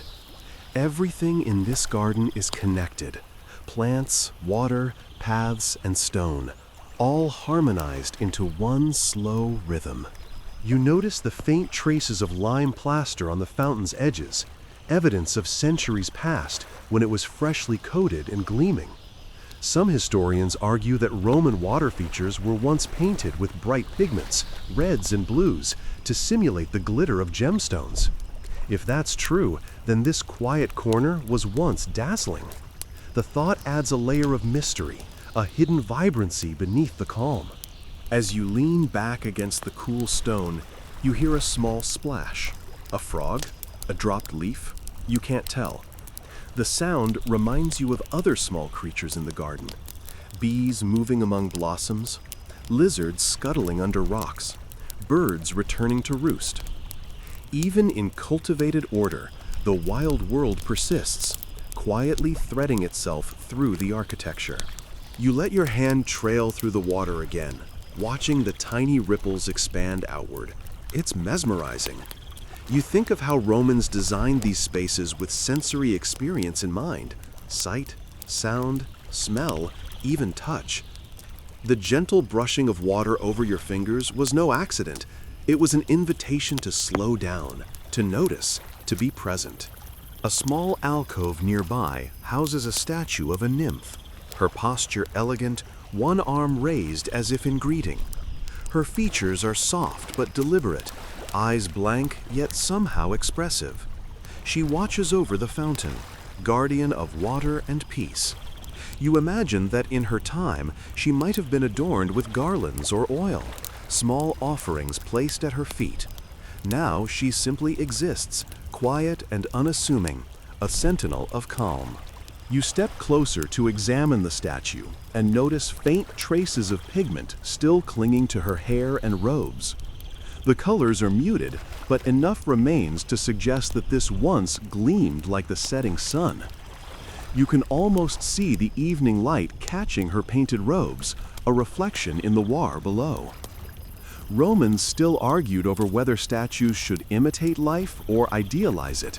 This one seems to do both, merging human grace with divine serenity. The soft trickle of the fountain is joined by another sound, the distant croak of a frog, rhythmic and patient. It's easy to forget the human world beyond these walls. You almost expect the garden to exist in isolation, timeless and unchanging, with the nymph, the water, and the occasional frog as its only witnesses.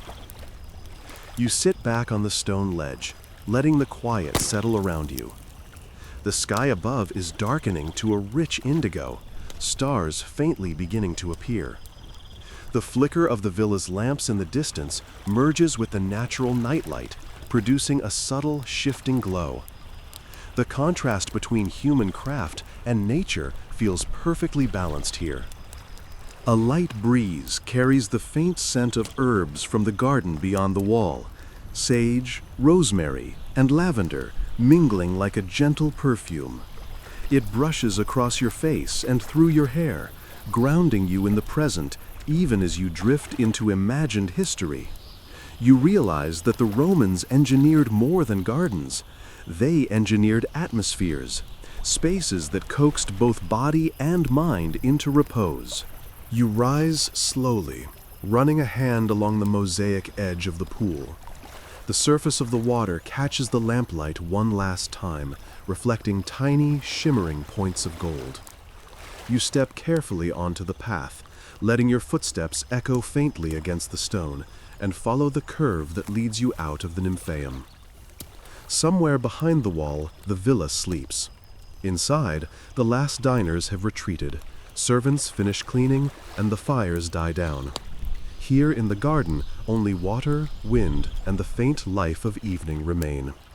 You take a final deep breath, tasting the mineral coolness of the pool and the soft scent of the surrounding plants. The nymphaeum feels like a secret kept from the world, a quiet corner designed to remind anyone who enters that life can pause, that serenity can be engineered, and that beauty can exist for its own sake. You feel it in your bones, a slow, gentle calm that sinks into your shoulders, your chest, your back. With one last glance at the nymph's serene face and the still rippling water, you step away. The path ahead is shaded, leading back toward the heart of the garden, toward the next quiet corner waiting to teach you more about Roman peace and the rhythm of evening life. You follow the shaded path from the nymphaeum and notice the temperature beginning to drop slightly, the air taking on that delicate coolness of early night. The garden has shifted subtly. The fragrances are no longer dominated by fruit, but by herbs and flowers releasing their evening notes, lavender, mint, and a faint trace of rosemary. It's the kind of smell that eases your thoughts, the kind that makes the world shrink to just the gentle rustle of leaves and the steady rhythm of your own steps.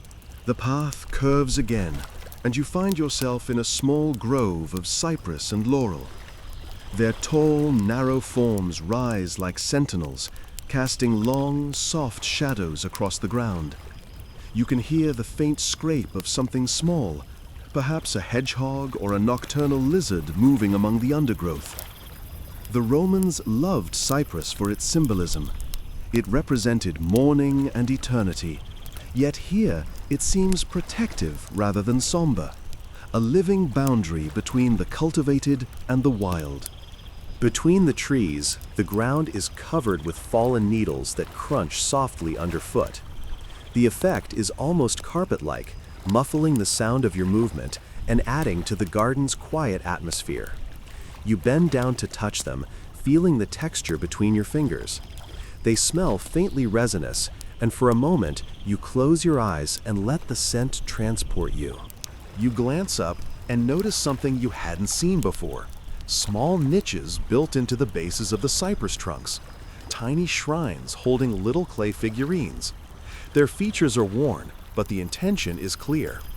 Romans often tucked such objects in secluded corners, leaving small offerings to household spirits or nature gods, hoping for protection or good fortune. You imagine that someone long ago placed these here, whispering a quiet wish for the health of the garden, or perhaps for the villa itself. A soft breeze brushes through the laurel leaves, carrying with it the scent of distant roses. You remember the formal rose beds you passed earlier, but here the roses are wilder, growing in clusters and spilling over the low walls. Their petals are pale, almost translucent in the moonlight. You reach out and brush one between your fingers. It's cool, delicate, and slightly damp from the evening dew. A single petal drifts away, carried by the wind, and you watch it float slowly to the ground. Nearby, a small stone bench sits partially hidden under a tangle of ivy. You settle onto it, letting the weight of the evening press gently into your shoulders. The cypresses rise above you like silent guardians, and the scent of herbs and flowers mingles in the air, filling your senses with calm. You watch as the last traces of sunlight fade from the horizon, leaving only a deepening blue sky. Stars begin to appear, faint at first, then more steadily, like scattered silver dust across the heavens. A faint rustle catches your attention. You turn to see a cat sleek and quiet, padding along the base of the cypress. Its eyes catch the moonlight, gleaming with a greenish gold. You remember reading that cats were prized in Roman homes not only for companionship, but also for keeping the gardens free of pests. This one seems more like a phantom than a pet, moving with ease through the shadows, aware of everything and yet disturbingly silent. The evening air brings out new sounds, the soft chirping of crickets, the occasional call of an owl, and the distant gurgle of water from a hidden fountain. All these elements blend into a subtle symphony of night, each note deliberate, each pause meaningful. You lean back against the bench, listening, feeling your breathing align with the natural rhythm around you. Your attention drifts to the laurel trees again. They were often associated with victory and wisdom, and you remember that poets and scholars in Rome would have their images entwined with laurel crowns. Perhaps these trees were intended to evoke not just beauty, but thoughtfulness, contemplation, and reflection. You can see how a Roman host might bring a guest here for quiet conversation, to muse over philosophy, or to simply feel the night settle in. As you shift your gaze, you notice tiny carvings along the stone bases of the trees, initials, small symbols, almost hidden in shadow. Perhaps they were left by children playing centuries ago, or by visitors paying silent homage to the spirits of the grove. Historians still argue whether such inscriptions were casual graffiti or small votive offerings. Either way, they add a sense of human presence to the grove, a reminder that even in stillness, people leave their mark. You rise and walk slowly among the cypresses, feeling the cool breeze brush against your face. A few scattered leaves tumble from above, landing softly at your feet. You follow the path, winding toward a low, vine-covered archway that seems to open into another section of the garden. The air here is slightly warmer again, scented faintly with rosemary and sage, as if the next corner of the villa has its own personality and pace. The path curves gently, leading you past a small, rectangular pond. Its surface mirrors the sky and the surrounding trees perfectly, disturbed only by the occasional ripple of a frog or falling leaf. You pause, crouching slightly to trace the reflection of a single cypress in the water. The image wavers and reforms, reminding you of the impermanence of even the most seemingly still things. You hear the faint splash of water from a small fountain at the pond's edge. A carved lion's head projects from the stone, water dribbling continuously from its mouth into the pool. It's understated compared to the larger fountains in the peristyle, but it has its own charm, quiet, patient, and unassuming. You reach out and let the water ripple against your fingers, watching the pattern expand and fade slowly. A gentle wind carries the scent of jasmine from a nearby trellis. Its fragrance is almost intoxicating, subtle yet persistent, wrapping around you like a soft shawl. You lean back against a stone edge, letting your eyes drift toward the stars. There's a sense here of timelessness, of centuries folding over each other in a single breath. The cypresses, the laurel, the vines, the water, all of it seems to exist outside of human urgency, teaching patience and quiet reflection without saying a word. You walk along the pond's edge a few steps, listening to the soft symphony of evening sounds, and notice a small bronze lamp left on a low pillar. Its flame flickers in the breeze, small yet unwavering. You remember how Romans designed their gardens to merge natural and artificial light, blending fire, moon, and stars. Each element carefully considered to calm, delight, and direct attention. For a moment, you sit and let the scene wash over you, feeling the subtle textures of stone and water, the sense of earth and flowers, the muted chorus of insects and frogs. This section of the garden, quieter and more private than the others, offers a medication on balance, the interplay between order and wildness, between labor and leisure, between light and shadow. You rise again, brushing your hands over the smooth stone of the pond's edge, and step toward the archway. Beyond it, the next section of the garden promises deeper exploration. Hidden corners, fruit trees, and pathways that twist softly into the night. The air feels alive with anticipation, but calm, a gentle invitation rather than urgency. You take a slow breath, inhaling the mingled scents of cypress, laurel, and jasmine, letting your mind settle into the rhythm of the night. Every step forward in the villa's garden feels deliberate, yet effortless, as if the paths themselves were designed to lull you into contemplation. You step through the vine-covered archway and find yourself in a shaded grove lined with small fruit trees, plums, quinces, and apricots. The air here carries a subtle sweetness, mixed with the lingering fragrance of herbs from the laurel grove behind you.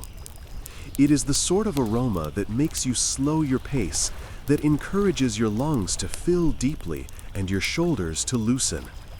Every breath feels deliberate, a quiet act of communion with the garden itself. The path underfoot is soft with compacted earth, bordered by small stones that trace the edges like a gentle guide. You notice how carefully the Romans constructed these pathways, never straight, always bending just enough to reveal a new scene around each curve. Even a simple turn becomes a revelation, a hidden grove, a small fountain, or a cluster of flowering shrubs waiting for discovery. You imagine the designers walking these paths, considering the way the sun hits at different times of day, the scent of herbs rising in the evening, the soft whisper of water over stone. A faint rustle draws your attention. A small squirrel darts along the low branches of a plum tree, pausing to examine a fallen fruit. Its eyes glint in the dim light, and it seems aware of your presence, though indifferent. You smile softly. Animals have always inhabited these gardens alongside humans, tiny companions that mark the passing of seasons without needing acknowledgement. In fact, some scholars still argue whether certain Roman gardens were designed to attract wildlife intentionally. Birds, insects, and small mammals may have been encouraged not only for aesthetic enjoyment, but to aid in pollination and pest control. The more you observe, the more this theory seems plausible. You move slowly along the path, trailing your fingers along the rough bark of a quince tree. Its fruit is small but firm, golden orange in the twilight. Pliny the Elder praised quinces for their sweetness and medicinal properties, noting that they were often cooked with honey or wine. You imagine a Roman chef carefully selecting the best specimens for a modest dessert after the cena, the meal still lingering faintly in your memory from the peristyle.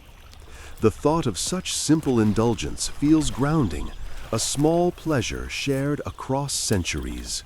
Beyond the fruit trees, you notice a low stone wall partially hidden by ivy. The wall marks the edge of a shallow depression in the garden, forming a natural amphitheater of sorts. Water has collected here after a recent rain, forming a reflective pool. You bend to touch the surface, feeling the cool, smooth water lap at your fingers. The reflection of the trees and fading sky shimmers, broken occasionally by a falling leaf. It is a perfect, quiet symmetry, a mirror of the natural world arranged with the care of an artist. As you stand, the scent of apricot blossoms drifts closer. They are pale and delicate, their petals faintly luminous in the soft moonlight. You reach up and touch one, feeling the velvety softness. Their presence here reminds you of the Roman fascination with ephemeral beauty. Flowers, like wine, like the light of sunset, were transient by design, meant to be admired briefly, to teach the observer patience, appreciation, and acceptance of passing time.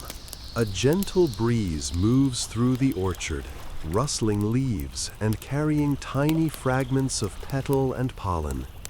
You feel them settle on your skin, soft and almost imperceptible, but real.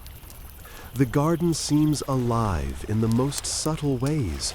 The brush of air, the shifting shadow of branches, the soft murmur of distant water.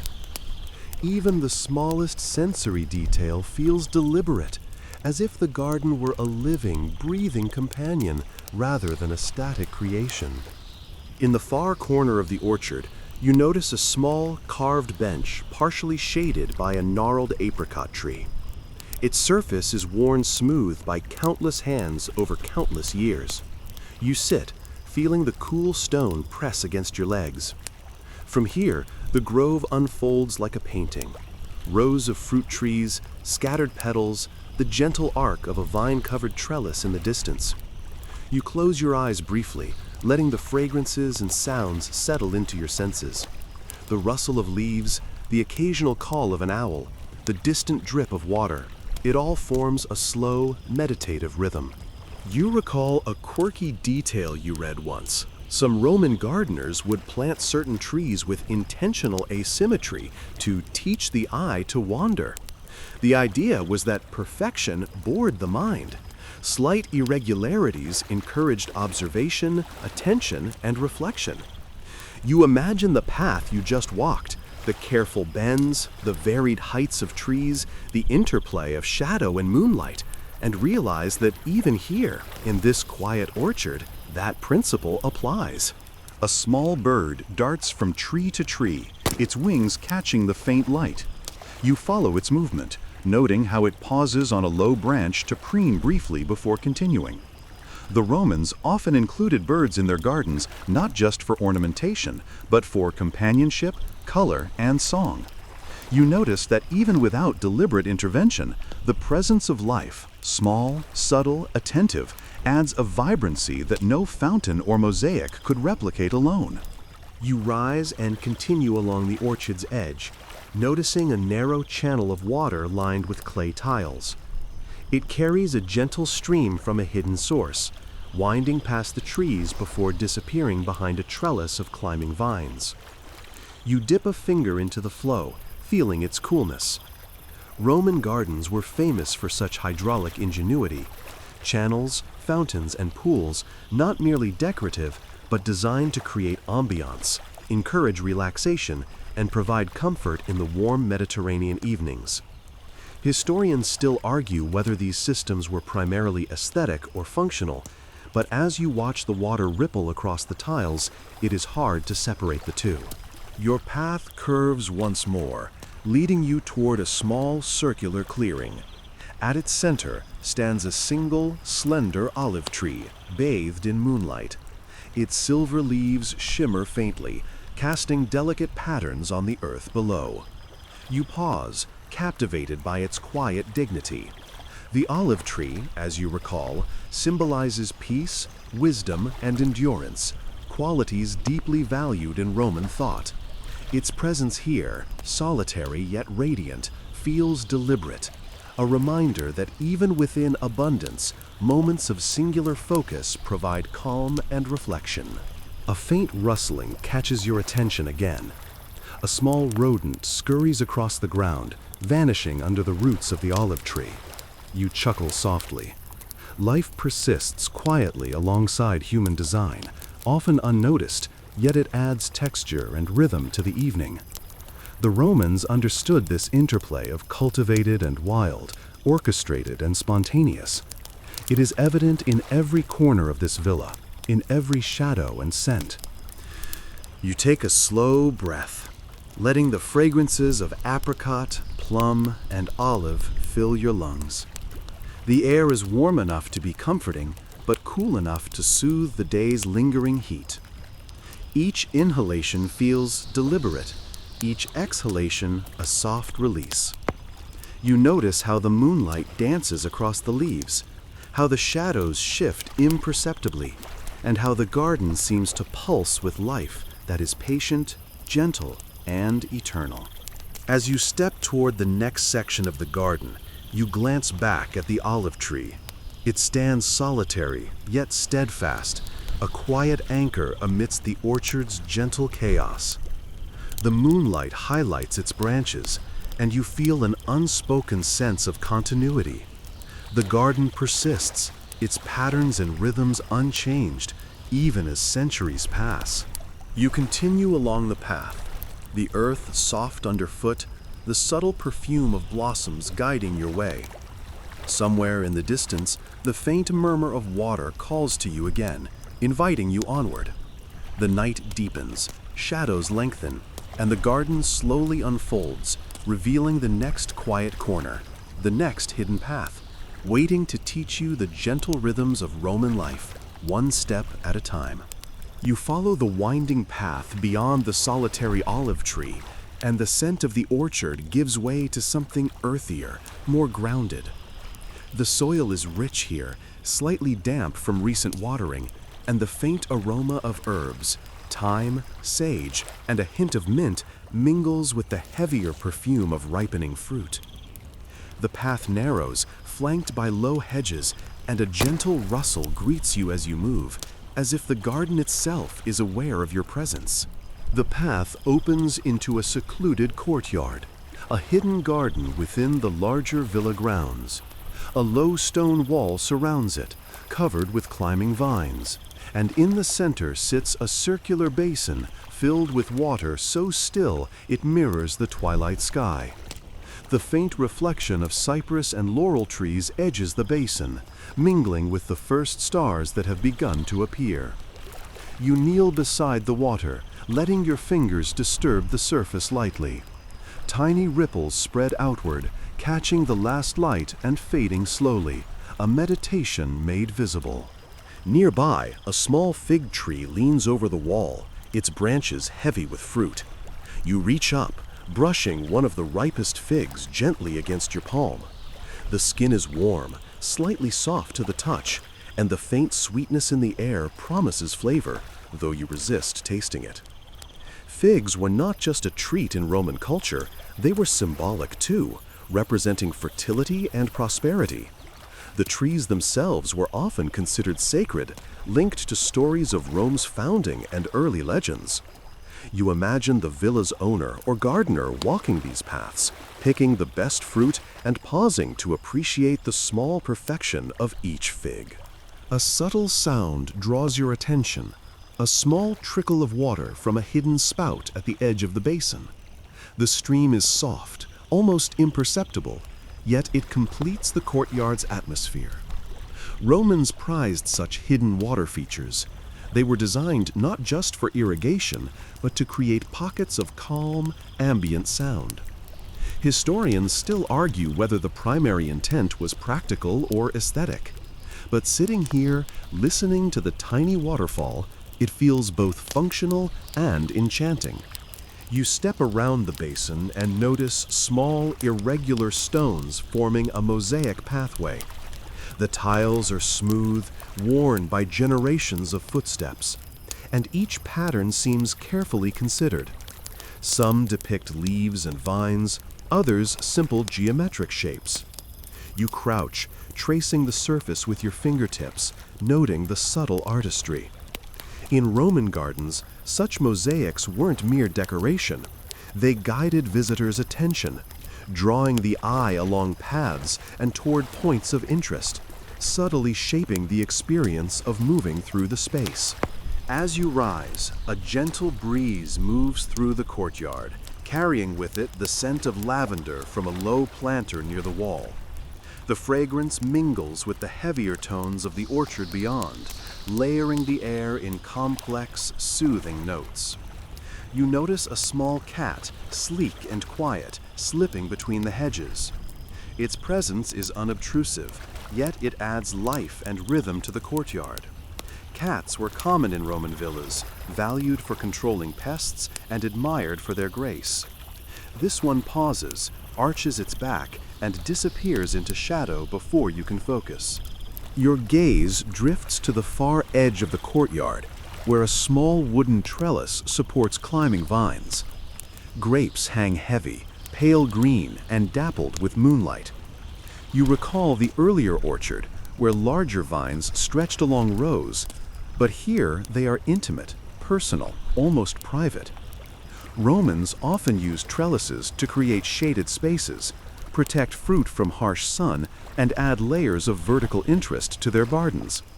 You imagine the owner here, sitting beneath this trellis, letting the cool evening air and the soft rustle of leaves lull him into thought. You step carefully along the mosaic path, noting how the courtyard seems designed for wandering at leisure. Each turn offers a new scene, a flowering shrub, a small fountain, a bench tucked into shadow. The Romans were masters of psychological pacing in gardens, paths that guided the visitor through curiosity, surprise, and delight. Even centuries later, the effect is undeniable. You can feel the rhythm of intention in every curve and shadow. A small bird lands near the basin, its reflection trembling in the water. It pecks at the edge, then pauses, head tilted, alert. Birds in Roman gardens were not merely decorative. They were companions, signals of the seasons, and even markers of fortune or change.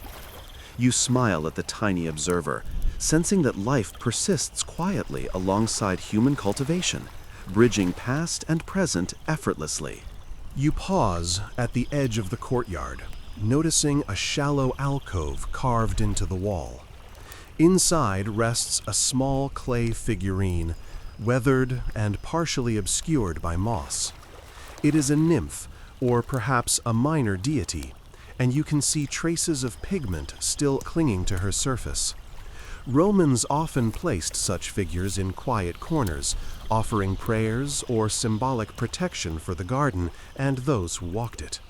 You lean closer, imagining the soft incantations whispered here centuries ago, blending with the murmur of water and the rustle of leaves. The evening deepens. The courtyard is bathed in soft moonlight now, shadows stretching long and delicate across the ground. You hear the faintest hum of insects beginning their night chorus, a subtle counterpoint to the steady trickle of water. The garden feels alive yet calm, orchestrated yet untamed, a balance that the Romans cultivated meticulously. You move toward a stone bench, partially hidden under a climbing vine, settling down. The surface is cool beneath your hands and legs, grounding you in the moment. From here, the courtyard feels complete. The basin, the fig tree, the trellis, the mossy alcove, all elements arranged for sensory harmony. You inhale deeply, tasting the mingling fragrances of fruit, herb, and evening air. Each breath slows your heartbeat, each exhalation a soft release.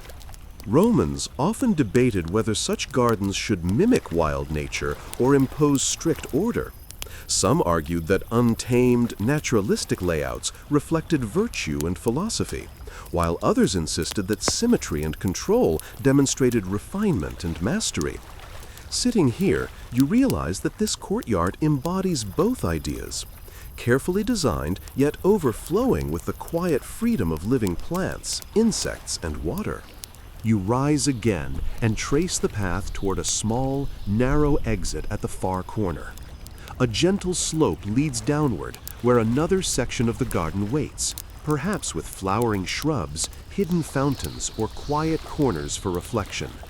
You pause at the threshold, taking in the courtyard's stillness one last time. The moonlight glints off the basin, the fig tree leans gently, and the small nymph watches silently. It feels timeless, yet immediate, a delicate interlude in the unfolding evening. As you step forward, you carry with you the soft rhythm of the courtyard, the trickle of water, the whisper of leaves, the faint fragrance of fruit and herb. It blends seamlessly with the larger garden beyond, preparing you for the next quiet section, where moonlight and shadow will continue to guide your journey through the villa's living history. You continue down the gentle slope from the secluded courtyard, feeling the cool evening air brush against your skin. The path narrows again, winding between low stone walls draped in ivy and flowering vines. The garden here is quieter, more intimate, almost secret, a as if you've stumbled into a corner reserved for reflection alone. The faint scent of rosemary lingers in the air, mingling with earth and faint traces of lavender from a nearby planter. Each inhalation soothes, coaxing your muscles into relaxation as you move slowly forward. The path opens into a small rectangular area lined with rectangular beds of herbs and vegetables. This hortus, the kitchen garden, feels practical yet carefully arranged. Rows of parsley, fennel, and celery form tidy lines, interspersed with flowering herbs like sage and marjoram, their petals faintly luminous in the moonlight. You kneel briefly, brushing your fingers across the leaves of a thyme plant. Its subtle, earthy aroma rises gently, and you realize that even the simplest plants have a kind of quiet magic in the dark. You notice small clay markers at the head of each bed, etched with the Latin names of the plants. Such attention to detail reflects the Roman desire to categorize and understand the natural world, blending utility with learning. Some historians still argue whether these labels were purely functional or also decorative, a subtle form of garden art. You smile to yourself, appreciating the possibility that they served both purposes. A narrow channel of water winds through the beds, fed from a small spout tucked beneath a vine-covered arch. The stream glimmers faintly, a silver thread that nourishes the plants and adds a musical undercurrent to the night. You follow its path with your eyes and then step closer, dipping a finger into the flowing water. It's cool and refreshing, a tactile reminder of the careful engineering Romans employed to maintain both beauty and productivity. You glance at the far end of the hortus and notice a small stone bench partially hidden beneath a trellis of climbing beans. Its surface is smooth from generations of use. You settle onto it, letting the garden's serenity envelop you. The night air is filled with subtle sounds, the rustle of leaves, the occasional chirp of a cricket, and the distant murmur of water from a fountain further up the slope. These soft noises blend into a quiet symphony, a soundtrack composed by nature and human design alike. A small bird flits across the garden, its wings catching the faint light of the moon. You watch as it pauses on a branch of a low fig tree before disappearing into shadow. Romans often encouraged birds in their kitchen gardens, both to enjoy their song and to aid in pest control. The interaction of cultivated plants and small wildlife creates a dynamic, living environment that feels at once ordered and free. You notice a particularly striking detail, a tiny hedgehog sniffing along the edge of the beds. Its presence is fleeting, yet it adds a sense of life and continuity to the garden. Such creatures were part of the natural ecosystem even in Roman times, and the gardeners understood their value, whether as pest controllers or simply as companions in the rhythm of daily work. You chuckle softly, remembering the cat you saw in the courtyard earlier. This villa seems full of quiet, observant creatures. The beds of vegetables and herbs are meticulously maintained, yet there's an organic quality to the growth patterns. Some herbs spill over the edges, intertwining with neighboring plants in gentle disarray. The Romans appreciated this subtle irregularity. They believed that perfect symmetry could bore the senses, while slight variation encouraged observation and engagement. You lean down, brushing a hand over marjoram leaves, and the small, faintly sweet scent rises to meet you. It's grounding, comforting, a tactile memory you can almost taste. A vine-covered trellis marks the edge of the hortus, its clusters of grapes hanging low, ripening in the night air. You pause, brushing one cluster with your fingers. The grapes feel firm and cool, their skins faintly translucent in the soft moonlight. Romans prized these for both consumption and winemaking, and you imagine the care that went into their cultivation. The careful pruning, the attention to sun and shade, the slow anticipation of harvest. Historians still argue whether the villa owners themselves oversaw such detail or delegated entirely to skilled gardeners. But the result is evident: perfection achieved, quietly, without fanfare. You rise and walk along the narrow path that borders the beds, taking in the garden's details. The small stones lining each bed, the careful spacing of plants, the gentle flow of water, and the occasional flash of animal life. Everything here feels deliberate yet natural, a harmony between human intent and the wild rhythms of growth. At the far end of the hortus, the path curves around a low hedge and opens onto a small grassy clearing. Here, the night air feels cooler, filled with the scent of dew forming on blades of grass. You step into the clearing, feeling the soft earth beneath your feet. A small bench sits beneath a flowering tree, its blossoms pale and nearly translucent in the moonlight. You pause to admire it, the tree's delicate branches swaying gently in the breeze. You hear the faintest gurgle of water from a hidden fountain nearby, and follow it to a small stone basin set against the hedge. Its water is calm and clear, reflecting the moonlight and stars above. You kneel and dip a hand into the cool liquid, watching the ripples spread across the surface. The sound is hypnotic, a gentle counterpoint to the scents and textures around you. A soft rustle draws your attention upward. A bat skims the edge of the clearing, silhouetted against the moon. You watch it glide effortlessly before disappearing into the darkness beyond the garden walls. Life here continues in quiet, subtle ways, unseen, yet integral to the garden's rhythm.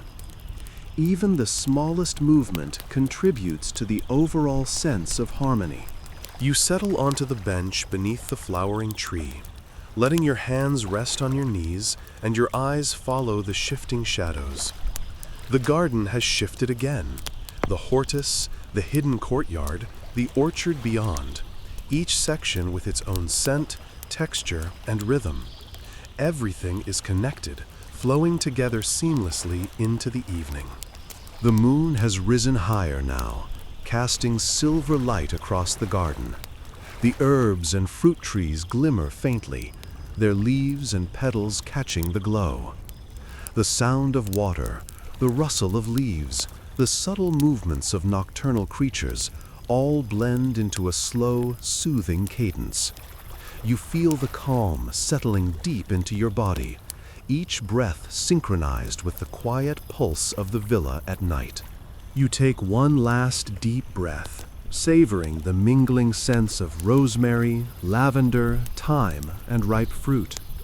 The garden feels alive, yet it is also a space of contemplation, reflection, and gentle sensory delight.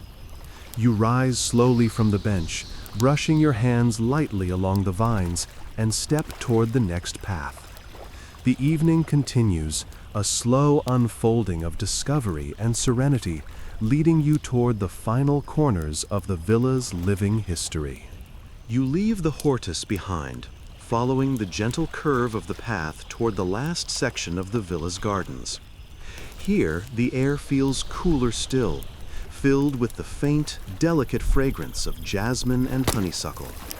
The moon is high now, casting silver light across the paths, making the leaves shimmer as if dusted with fine metal.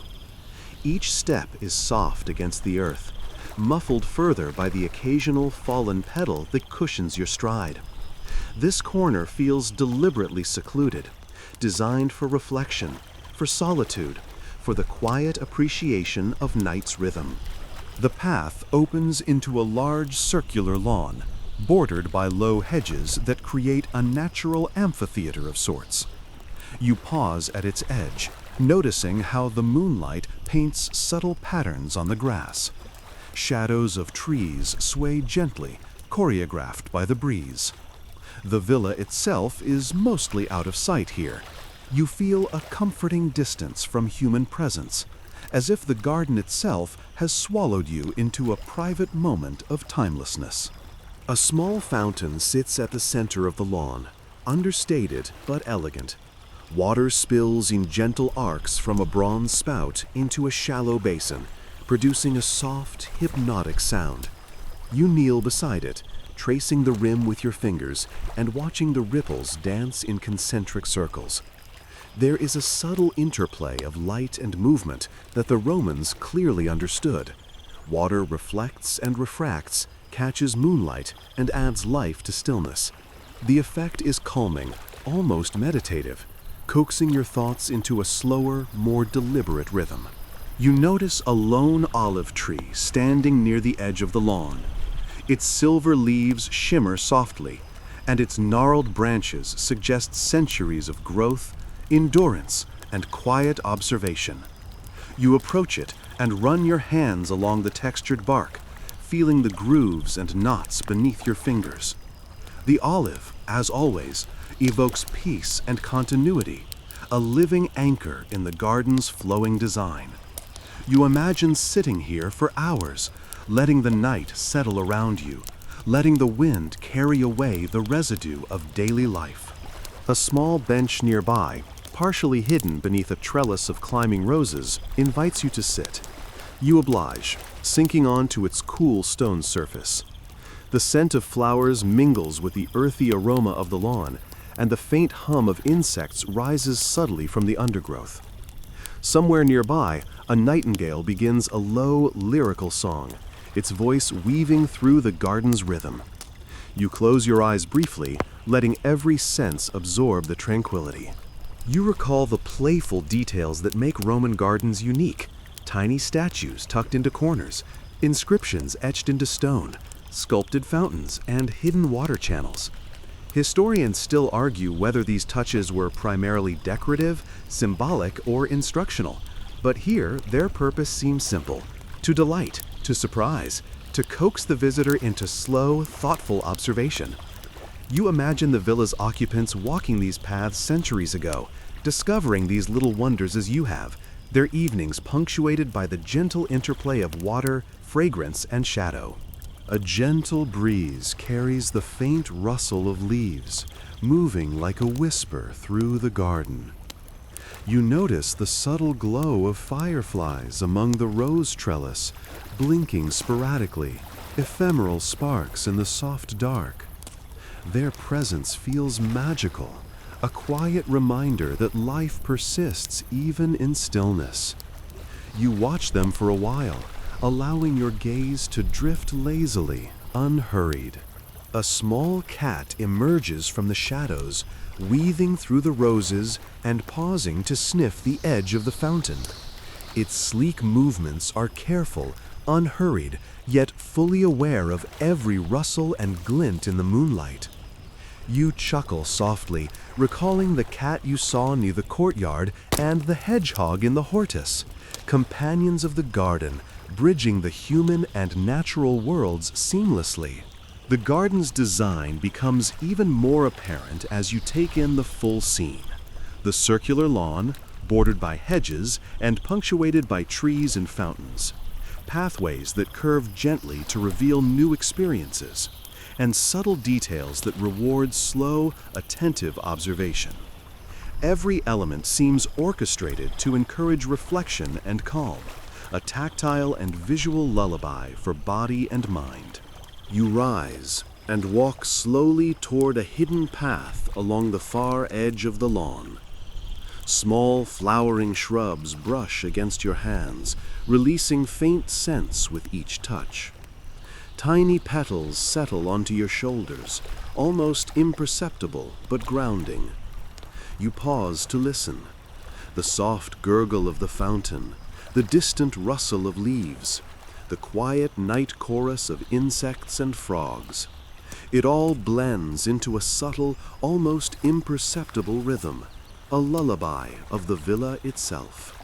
As you round the final bend, you notice a small gate leading to a grove of tall cypresses. The moonlight creates delicate streaks through the branches, illuminating the ground with shifting patterns. You step carefully into the grove, feeling a sense of conclusion, a natural pause in your evening journey. The cypresses rise like silent sentinels, their shadows stretching long and protective. The air here is cooler, the scents softer, and your body responds, loosening, relaxing, syncing with the night's gentle cadence. You find a stone bench tucked among the trees and settle onto it. The cool surface grounds you. The slight breeze carries the scent of pine and earth, and the distant fountain provides a gentle auditory backdrop. You close your eyes, letting the garden's rhythm envelop you fully. Your mind drifts slowly, thoughts unneeded, leaving only the sensation of presence, of quiet, of night's embrace. Time seems suspended here. The villa, the orchards, the fountains, the statues, all exist in harmony, crafted with intention, yet surrendered to nature's quiet persistence. The night is steady, soft, unhurried, and you feel yourself blending into it, part of the slow unfolding of this Roman garden at sunset. You let the serenity deepen. Each breath is slow, each exhale a release. The garden's textures, sounds, and fragrances settle into memory, ready to guide your mind toward rest. You notice your eyelids grow heavy, your body lighter, and the soft cadence of the night wraps around you like a familiar blanket. The garden has become a lullaby. Water, wind, leaves, fragrance, and the subtle life of night. You are both observer and participant, part of a space that has existed for centuries, designed to soothe, to calm, and to invite gentle reflection. The rhythm of the garden aligns with your own, and you feel the day dissolve into this evening moment, a quiet crescendo leading naturally toward sleep.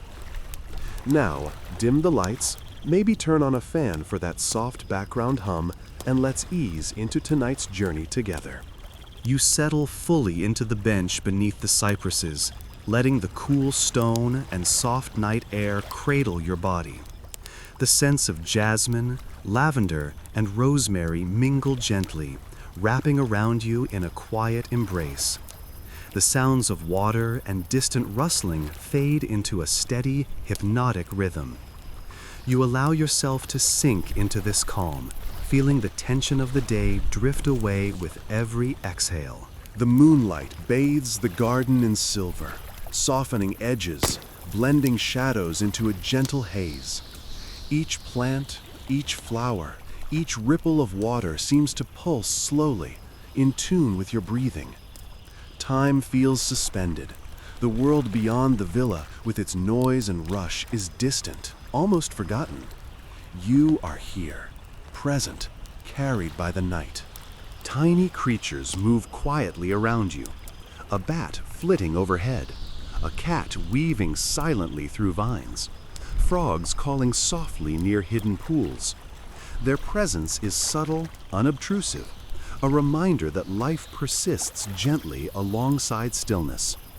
You smile faintly, feeling a connection that stretches across centuries to those who once wandered these paths before you. Your body relaxes further, your eyelids growing heavier, muscles unwinding, thoughts softening. You imagine yourself drifting among the olive and cypress, the fountains, the fig trees, the flowering trellises. Every detail, every fragrance, every sound becomes part of a seamless, serene tapestry.